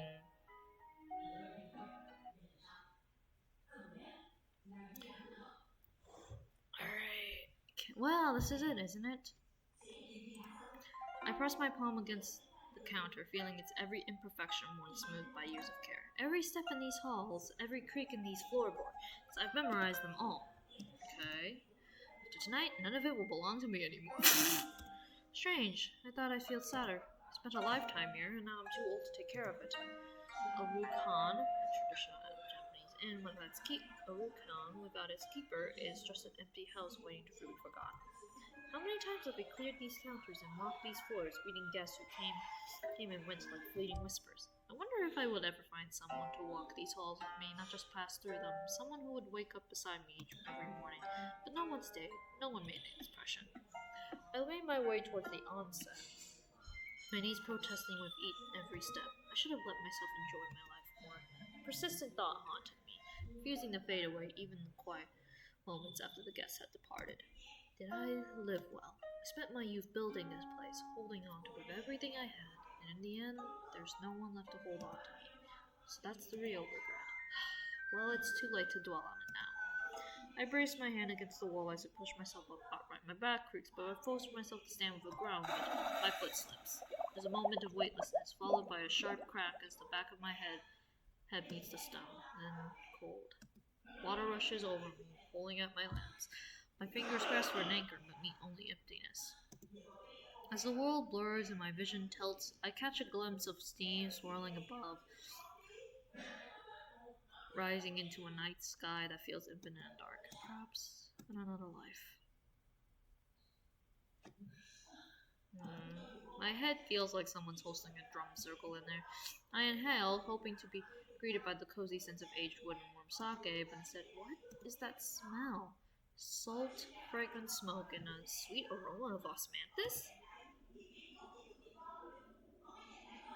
Instead of my dimly lit rukhan room, I see red, a bridge covered in mist. This isn't my rukhan. A sharp chill sinks into my spine. I died, didn't I? The red bridge of souls. I've heard the stories. The place between, crossing for lost souls. And here I am, on a bridge in a life already lived, and whatever came next. Why does everything sound so loud? hear whispers, low murmurs, and the occasional laughter. Seriously, my ears are starting to ache. Wait, ears. Creeping suspicion settles in. I lift my hands. Those aren't my hands, are they? My fingers are slender, smooth, sharp nails, sharpened, I remember. Claws? Zach? Okay.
Wait, you're not going?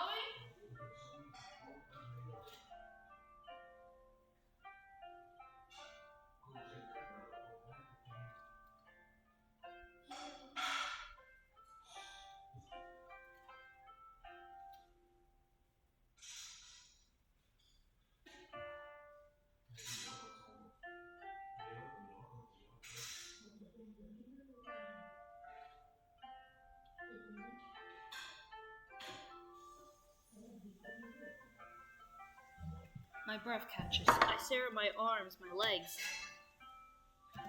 No more wrinkles, no more gnarled knuckles, no more aching bones. Instead, I am youthful, glowing, radiant. Oh my. My jaw drops. I pat down my arms, firm. I press my hand to my stomach, flat, a trail higher. No way! My hands fly to my chest. They're perky? By the spirits above, I have breasts again! Perky, full, no sag, no back pain. This is a miracle! These are the breasts of a woman in her prime, not a retired rookin owner who needed at least 2 layers of fabric and a prayer to hold up before. But before I could fully appreciate this cruel miracle, something moved behind me. No. I turned my head slowly. A tail.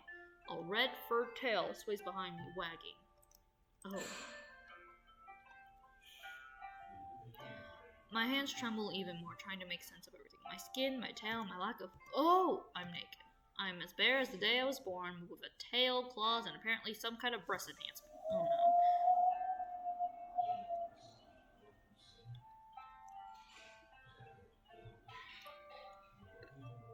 no. A breeze rolls across the bridge, my entire, very exposed, freshly revived. Nobody was supposed to see this body prickles. Stay calm, stay dignified. But of course, there's no dignity left to be had. I crouch down, wrapping my arms around my knees, and curling my tail around myself like I'm trying to create a midship modesty shield. But I'm not alone. I hear footsteps. No, more like claw steps, followed by rustling robes, and then something that suspiciously sounds like skittering. I do not turn to look. Absolutely not. I am not entertaining whatever horror that was. A shadow looms behind me. A robed figure guides past, does a double take, then slowly backs away. A little one, sporting a long serpentine tail, grins at me, showing off a mouthful of sharp teeth. I pretend I didn't see it. Okay, breathe. Red bridge, spirits, the rules of death, and I am surrounded by spirits, possibly man-eating spirits. I will not be making eye contact with anything that looks like it might eat me. Deep breath, focus. I handle rowdy nobles, drunken guests, and several matchmaking attempts. I can handle this.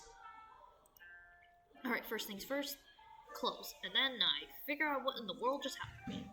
I push myself up, careful to close, and no rival, huh? Cute tail, followed by a burst of laughter. I'd rather die again. Right, steady.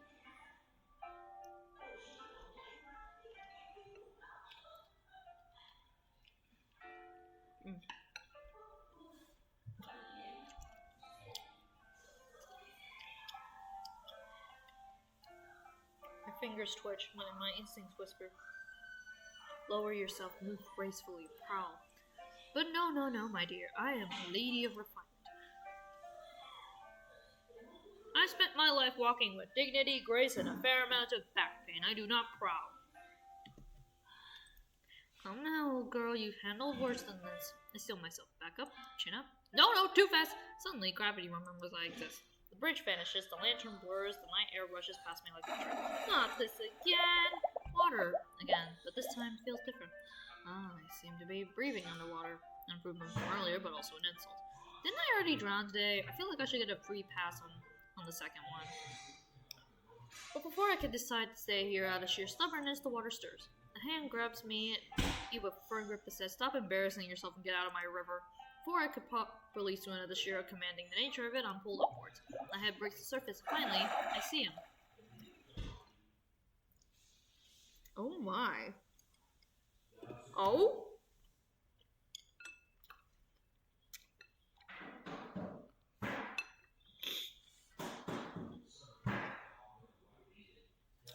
Now I've seen many men in my life. Strong men, handsome men who paid extra for the private onsen package, but this one? He is something else entirely.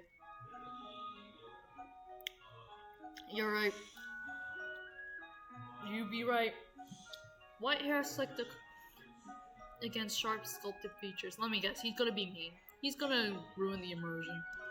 Mask covering a tall, broad figure clad in heavy robes, looking every bit like an ancient spirit who has been reluctantly saddled with bodyguard duty. His breath is steady, but I see the exhaustion in its stance. It looks like an old war banner, torn, faded, but still standing out of sheer spite. Which is still terribly attractive, by the way. And then I feel warm.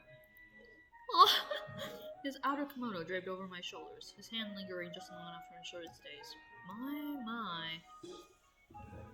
It's been quite some time since I was last embraced by a handsome young man. It was such brave solemnity, too. You alright? Nope. We're being polite. Thank him. I'm fine, thank you. How fortunate that you were here. I place a hand over my chest. He watches me, unreadable behind his mask, before nodding slightly. Can you walk? More than I have ever before, actually. He slowly extends his hand. Come, I'll help you cross. Well, since you're insisting. I take his hand. This man's grip is steady, worn with a quiet kind of carefulness. Together we walk. This is a dream, isn't it? Does it feel like one? I hum, observing him as if he was an interesting specimen. Well. I could tell he's beautifully exhausted beneath that mask. I don't know. You're rather intriguing for a dream. His grip tightened on my wrist tightened slightly. That got a reaction because it's not a dream. Oh, I was hoping this was the part where you swept me off my feet and declared yourself my spirit husband. Okay. He hops, clearly regretting pulling me out of the water. You gotta understand, this was an old lady that recently found out that you are your kind of. The words hit me like a ladle of cold miso down the back. I thought as much, but hearing it said aloud, so this is real then. Well, okay. You got two choices. Fall into an existential crisis or flirt your way through it. I choose to do both. I blink up at him deep in thought. What? Hayami! Hayami, what the fuck?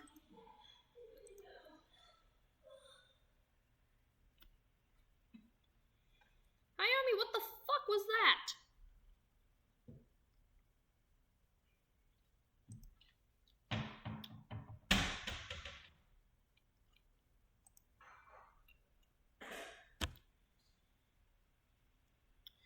Alright.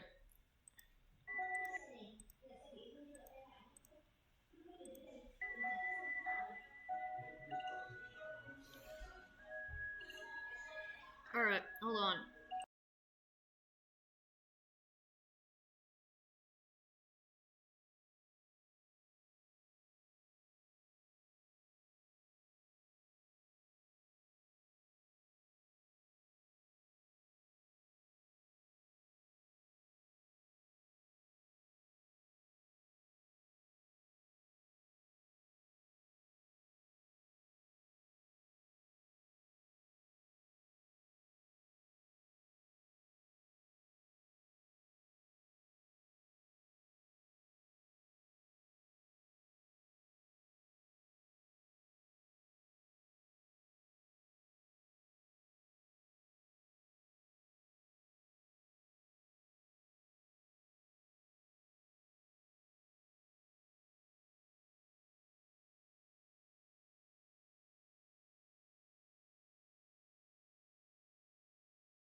Alright, I'm back.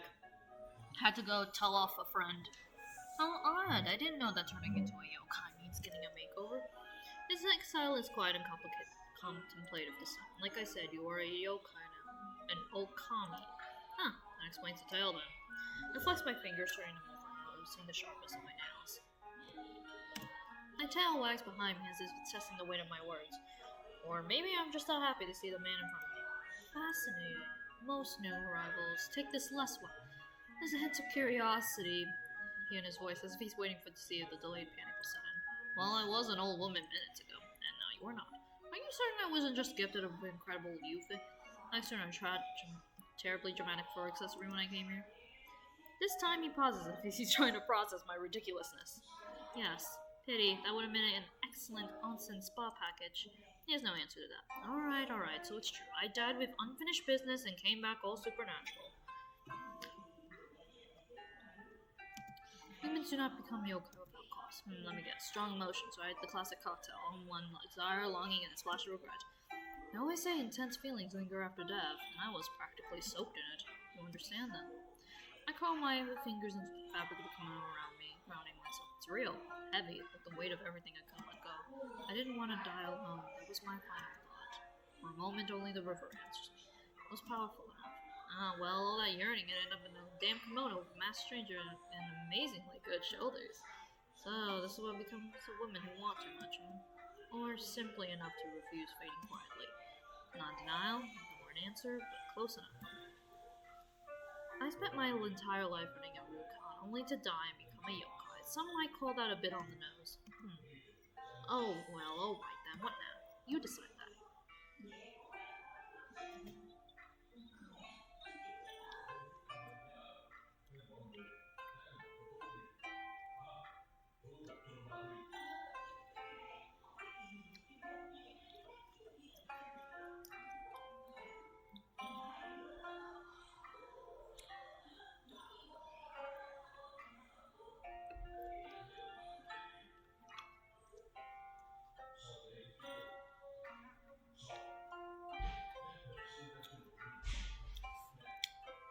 A remarkably casual response for something that should be an important revelation.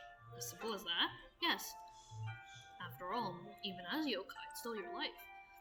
So it comes with free will. Excellent. I was hoping this wouldn't want me those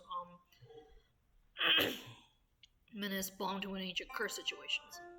There's the faintest smirk tugging at the side of his mouth. Disappointed, devastated. I looked past him up the mist-covered bridge ahead. And where exactly were we headed before I made my graceful descent into the river? Home, huh? And where might that be? There. He lifts his chin slightly, and as if cute, the mist moved to reveal a structure at the end of the bridge. Is that a Rukon? Yes. A Rukon in the spirit world, indeed. And you live there? Yes. I crossed my arms, sizing him up. He's unreadable as ever, but something about his tone is humoring me. With rooms? Yes. And this one of the rooms just so happens to be empty? He shifted hips ever so slightly, realizing his walk over straight into whatever trap I have set. Perhaps. Oh dear, how fortunate for me. His arms crossed over his chest, and for a second, I swear he's fighting back the urge to smirk. And you intend to claim it just like that? Well, I did just die and come back as a yokai. I feel like that entitles me to at least one complimentary perk. One, for now. I tapped my chin, pretending to think. Tell you what, I'll earn it. Let me help out your inn, sweep a few hallways, clean the guest rooms, and look breathtaking while doing it. It'll be a fair trade. There's a beat of silence, and I've made a mistake. Wonderful, I'll take it.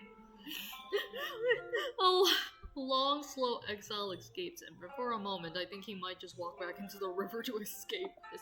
Instead, without another word, he simply turns on his heels and continues walking. I follow him with a grin on my face.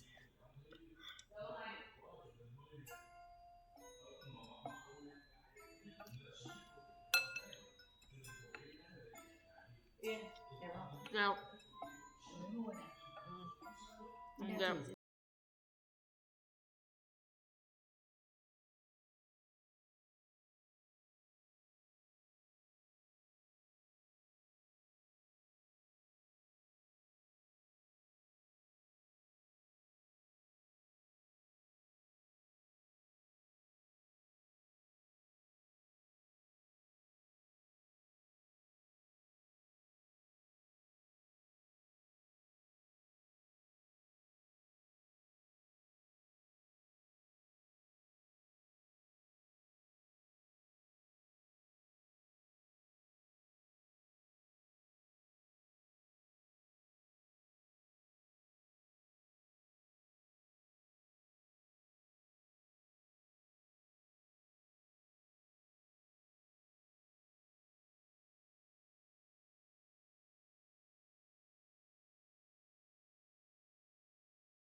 The Rukon looms ahead, and I see the wooden panels softened by time and lanterns hanging from the eaves. It isn't a ruin, but it looks like it wouldn't mind the excuse to be. This is not quite what I pictured. Not exactly welcome, weary traveler, enjoy your stay, is it? No. I give him a sidelong glance. He says nothing, but his pace is steady. This isn't how it used to be, is it? It was.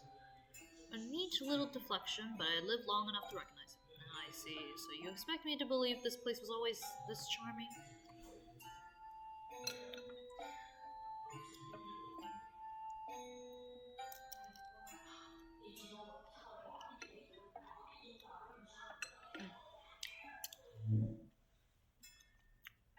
You can practically hear the unspoken sigh before it leaves him. You are not going to let this go, are you? Not a chance. Wait, is that amusement I detect? And then, at last, we step inside. Oh, not the good kind of oh, more like the oh dear, what have I stumbled into? And when you open a drawer and find an enchantmento that could double as an exorcism result, it's worse than I thought. Rukon should be warm and inviting, but this place feels like it's waiting for someone to tell it it's over. This is a disaster. Yes. Wow, just like that, no attempt to sugarcoat it? Would you believe me if I tried? Fair point. What happened here? I lost the power to run it. You say that like you misplaced an outdoor cushion. Would it have been easier if I had? Oh, interesting. And how long has it been like this? Very long. That, at least, I believe. I should just walk away. This is not my problem nor my responsibility, but still, I know this feeling. I live this. I know what this is like. You're far too tired of keeping this place, but you know it will die with you if you don't hold it together. His hands are unmoving, but his shoulders tremble, betraying it. Looks like I hit a nerve. Have you changed your mind then, about staying? I blink. That wasn't what I planned to say, but looking at this place, I can't see an inn like this and walk away, not when it still has bones and strong enough to stand. No, I haven't changed my mind. I'm not just going to help out. I'm going to help you revitalize it. Because deep down, even after death, I'm still a Mukami. He's still someone who believes an inn like this deserves help. Yes, surely you've been left to your own device for so long you've forgotten what that means. I'm aware of the concept, but I don't need it. Oh, I'm sure you don't, but that doesn't mean you should turn it down. People offer help, then they leave it away or make it worse. So don't think of it as help then, think of it as professional meddling, persistent, and you're stubborn. He exhales slowly as though bracing himself. And what do you gain from this? A place to stay, obviously. You want to stay with me, even though we just met. God, I love the format of this game. Gives me like old game.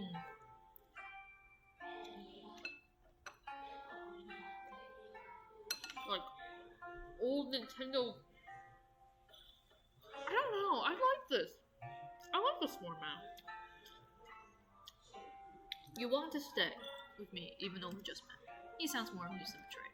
Yes, well, technically I just died, so I think I'm entitled to make a few impulsive decisions. Besides, it's either your cute Rukon or wandering around until something delectable with detachable jaws the size of a crunchy. And my guts say you're not the type to take advantage of a woman. I tilt my head slightly, waiting for a twitch or any sign of protesting. None, just calm, tired silence. Besides, you need help and I need purpose. Let's not complicate a mutually beneficial agreement. Judgment. And you assume you can do better in keeping this place than me? I know I can do better. His ears perk up as if a genuinely surprised him. You claim experience them. Dear, I used to walk barefoot through corridors, bouncing ledgers, calming guests, and yelling at staff, all before breakfast. Yeah.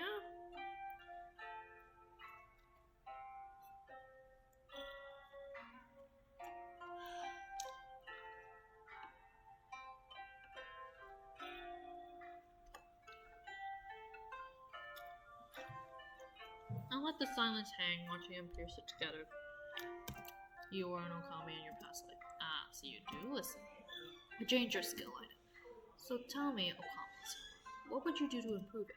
For starters, get rid of the cobwebs before they start project wind. There's dust on every surface. The lanterns are so dim I thought we were holding an exorcism. And I'm pretty sure I felt something evil whispering in that cupboard. I motioned towards the dust-covered reception table next. This looks alarmingly shoddy. Guests should feel welcome, not like they're auditioning for a background role in a ghost story. I glanced towards the empty seating area, where the chairs look rather dusty and kept. My ears lower instinctively. The sight tugs at the quiet ache in my chest. This place was meant to be lively, and now it's just sad.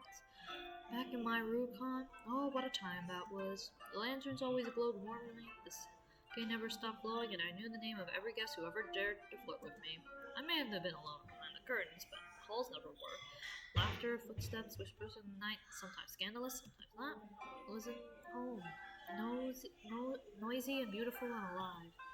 This is a shrine to silence. This whole place is tragic.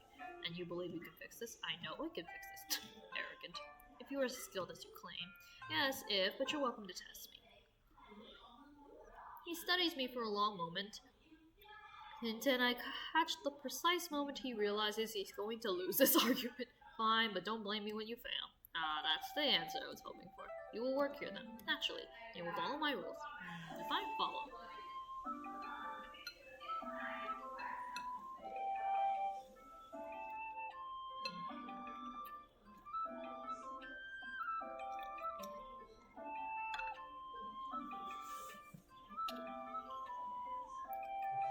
The man just turns on his heel, expecting me to follow. This is going to be entertaining. Now that you sort of accepted my offer, I suppose I should at least know who my boss is. Shimon. And who exactly are you, Shimon? I am one of the 4 mythical beasts. He answers with the casual indifference of someone commenting on what I beg your pardon. The azure dragon, the vermilion bird, the white tiger, and the black tortoise. I am the white tiger. As in the white tiger? The very same.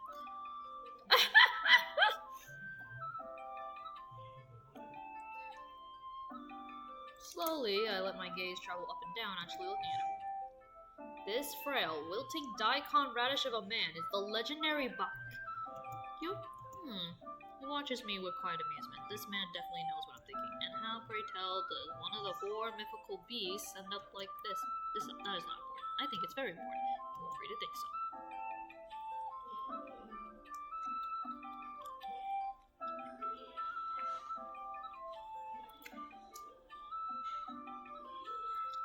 I fell sharply through my nose. Fine, I'll let it go. Forget it. Fine, let's start over then. I'm Akane, former Akami of Kotsukage in the human world. I ran Ryokan for decades. I know how to handle guests, manage staff, and manage order. Do you now? Challenge, delightful. Dear, I want to manage a summer festival, 3 weddings, and a pipe burst all in one day. All while wearing a kimono with busted hem. I practically breathe hospitality. I left that place running on time, with budget, and with guests so happy they left gifts. Shimon doesn't answer before shaking his head sarcastically. Bullworth or a wolf who drowned in a river. Excuse me? I was not the one who was fished out like a wet shivering pup. I was just testing the current. How fortunate then that I arrived before your toast reaches conclusion. Fine, you won this one. Welcome then to your new home. Well then, Boshin, you should be showing me around. Surely you have some idea what I'm supposed to be doing. Perhaps.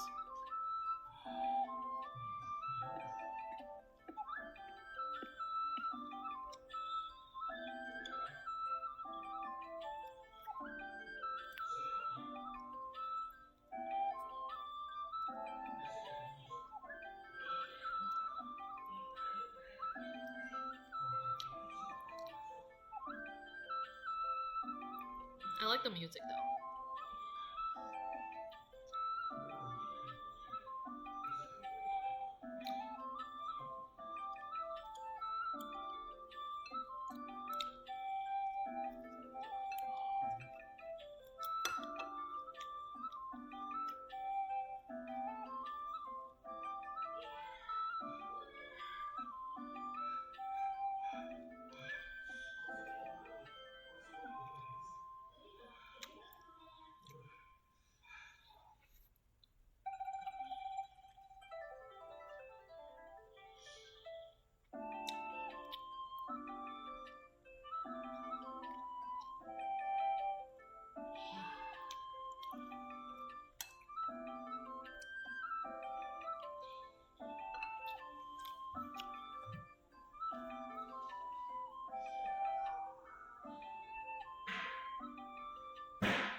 He moves a bit. grace of someone who refuses to acknowledge his own exhaustion. So a workaholic.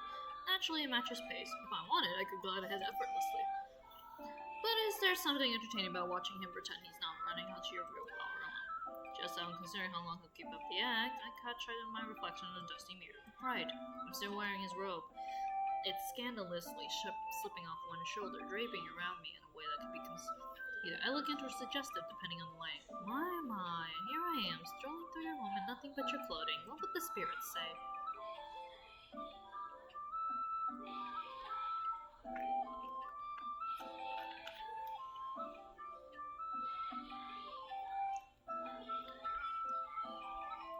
Shimon stops mid-step and turns to me. You require proper clothing. Do I? I think this look has a certain charm, a bit daring, quite refined, actually.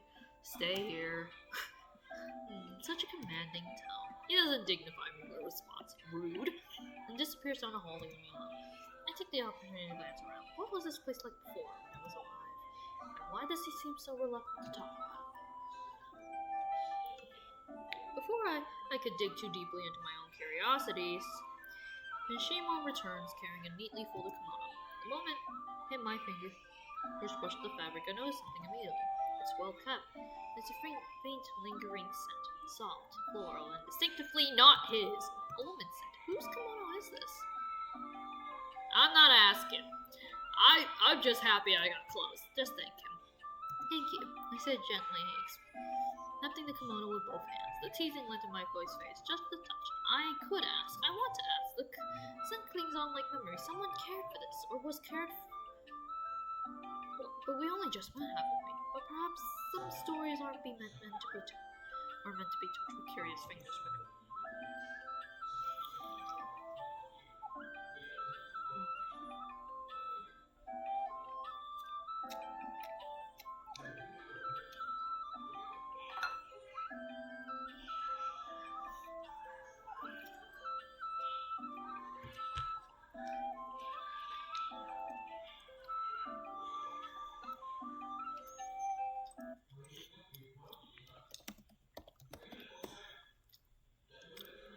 The fabric brushes against my skin and nostalgia washes over me. I wore a kimono like this once, long ago on the night my heart first cracked open. He said he couldn't stay, said the inn was too quiet in the winter. And yet he had no trouble keeping warm in someone else's arms the following spring. Oh no. I remember watching his back as he walked away, snow in my sleeves, socket in my blood, and pride in my spine. I smiled, waved, bowed like a good hostess, and cried into the dishwater after midnight.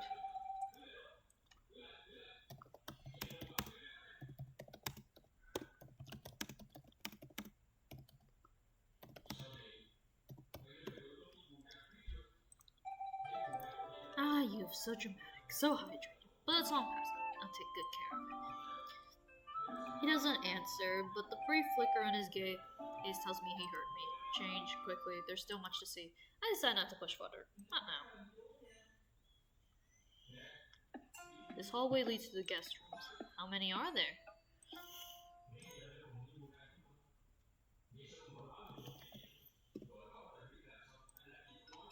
More than enough, but they are unused. Don't worry.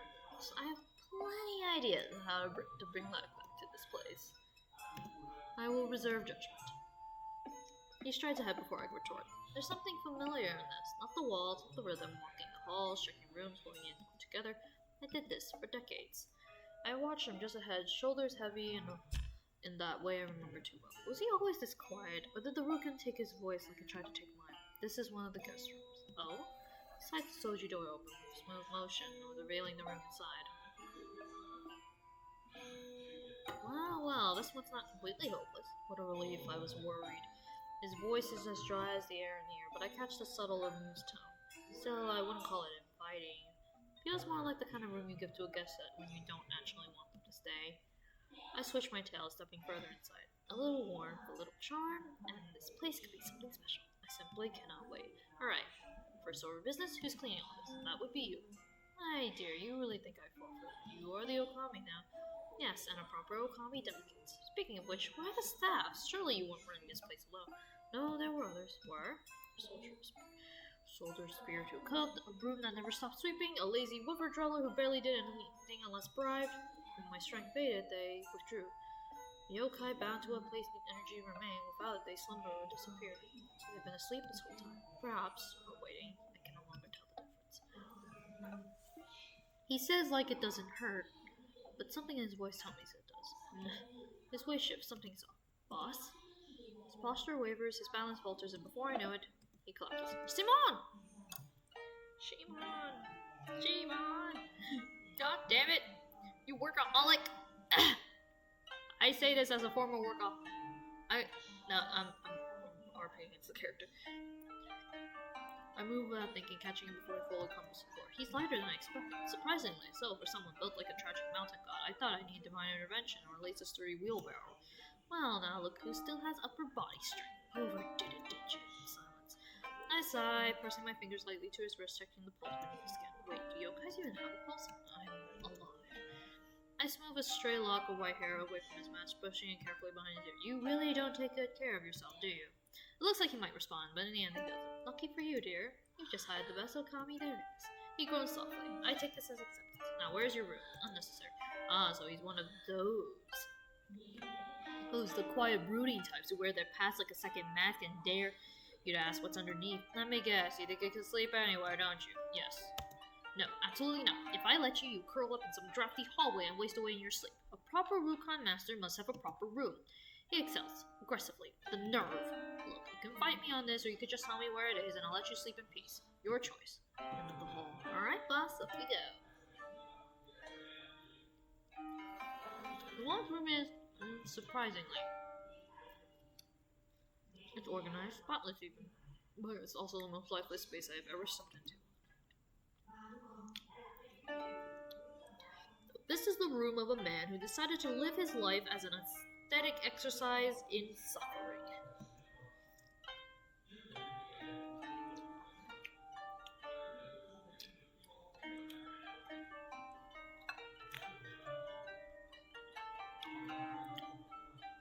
I shift my grip again. Still surprised I'm carrying him at all, to be honest, and lower him carefully onto the futon. The second he touched the mattress, his body fully gave into the exhaustion. You know, most people keep something in their room. A trinket, a book maybe, like anything that suggests they have feelings. Silence, which is expected, but still. I'm not taking off his mask. He has it on for a reason. Simon is drenched in sweat. Without thinking, I reach for the collar of his robe, loosening the fabric slightly to help him breathe. My fingers brush the warm skin of his chest. It's searing. His skin radiates an intense amount of heat. Oh, Kami-sama, he's burning up. And yet when I touch him, I'm holding my breath. His hand twitches as he gestures toward the wooden chest in the corner. Ah, so he's aware, and very much letting this happen. Your clothes are in there? He gives the hollis nod, head tilting, observing me. I move to the chest, slide it open. Inside, a stack of full robes identical in design. I grab one from the top and return. Alright, let's get you out of this, boss. No funny business. I'm doing this as a professional, a responsible adult. I kneel beside him, fingers brushing his shoulder as I pull the outer robe down slowly. The damp fabric clings before giving way. My palm accidentally grazes the curve of his back. Simon inhales sharply. A tremor runs through his arm. Hold still, alright? Shimon exhales slowly now, then speaks to me with a low tone. You're very thorough, Kami-sama. My fingers freeze just below his collarbone. My heart does something rather scandalous. This man is trembling, but he still has the gall to tease me like this. I swallow the urge to retort. There, that's better. You'll be back to grumbling at me in no time. I trace my thumb carefully along the edge of his sleeve, a light, pointless touch. I convince myself it's to adjust the fold. We both know it isn't. Sleep well, Shimon. Wow, now that that's settled. This sad, exhausted excuse for a tiger clearly doesn't know how to take care of himself, let alone run an entire Rukon. I mean, look at him, gorgeous. Yes, responsible? Questionable. He's lucky I'm here, or maybe I'm the unlucky one. Depends on the lighting. This is my mission now. No guess, staff, dust thick enough to grow mushrooms in, spirits loiter, think like they pay rent. Ha ha, not on my tatami! Alright, this place is a mess. Let's fix that. Interact with dirt cobwebs and evil spirits using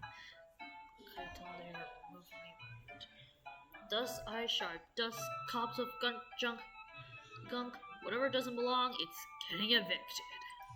This is still Rukon, gosh darn it, and we'll start acting like Let's keep finding and clearing every nook and cranny. The more I clean, the lighter the air will feel.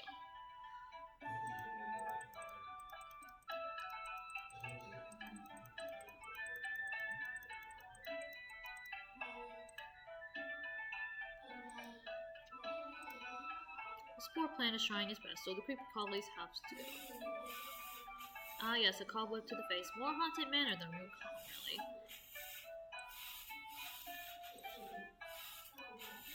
Someone's waiting, but for what and for who? Of course there would blood, because this inn didn't have enough horrific ambience already.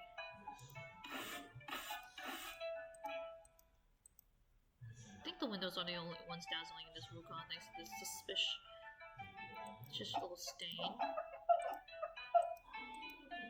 A light would be nice, preferably the non-ominous kind.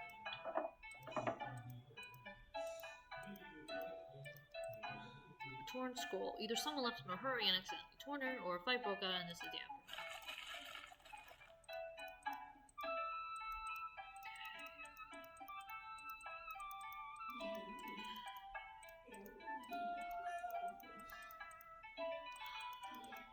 You know, if you're going to look inside the cupboard, at least offer to help dust. Yay! Look at that! It's all clean! Alright, the red bridge. It's just the wind, right? Right? Just no. Not exactly the kind of soothing scenery I expect. This... well, it's either caused by swamp gas or a creature looking underneath the water. I don't want to deal with either. They don't think about what caused it, just scrub it clean. A pair of glowing eyes in a dark room. Fantastic. That's exactly what I want today.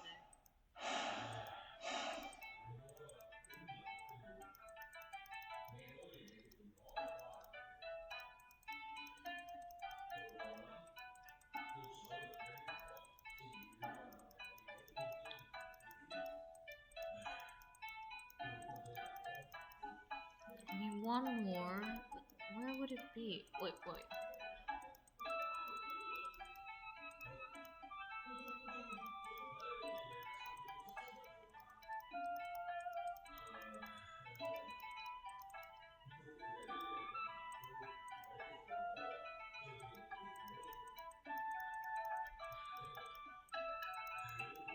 Nature is reclaiming this place. I suppose I should reclaim it back.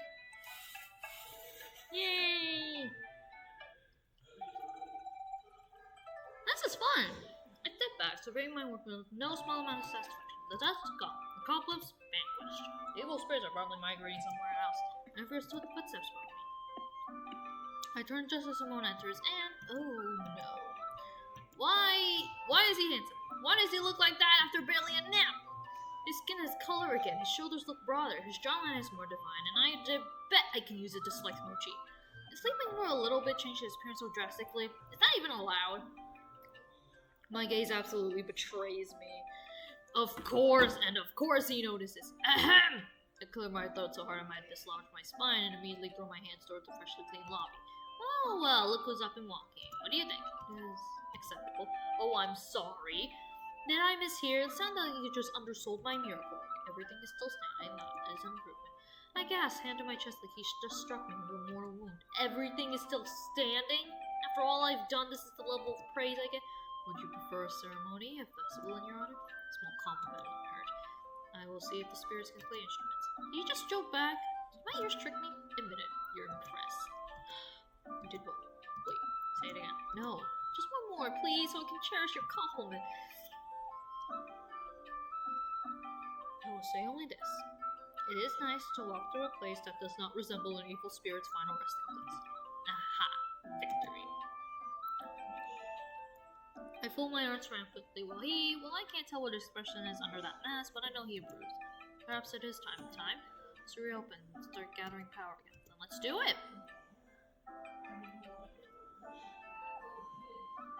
I step forward, holding my head, watching him closely. I'll make this move. Khan's trying again, boss. Just you watch. We will see. No, we will succeed. And this time he doesn't argue. The Rukon creaks as if exhaling for the first time in years. The dust may settle. The real chaos, it's only just beginning. Oh!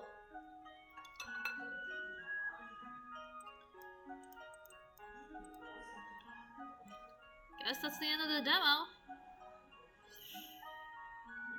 Well, that was nice.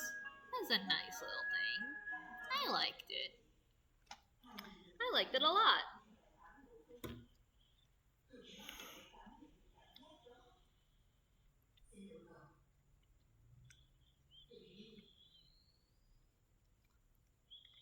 Oh.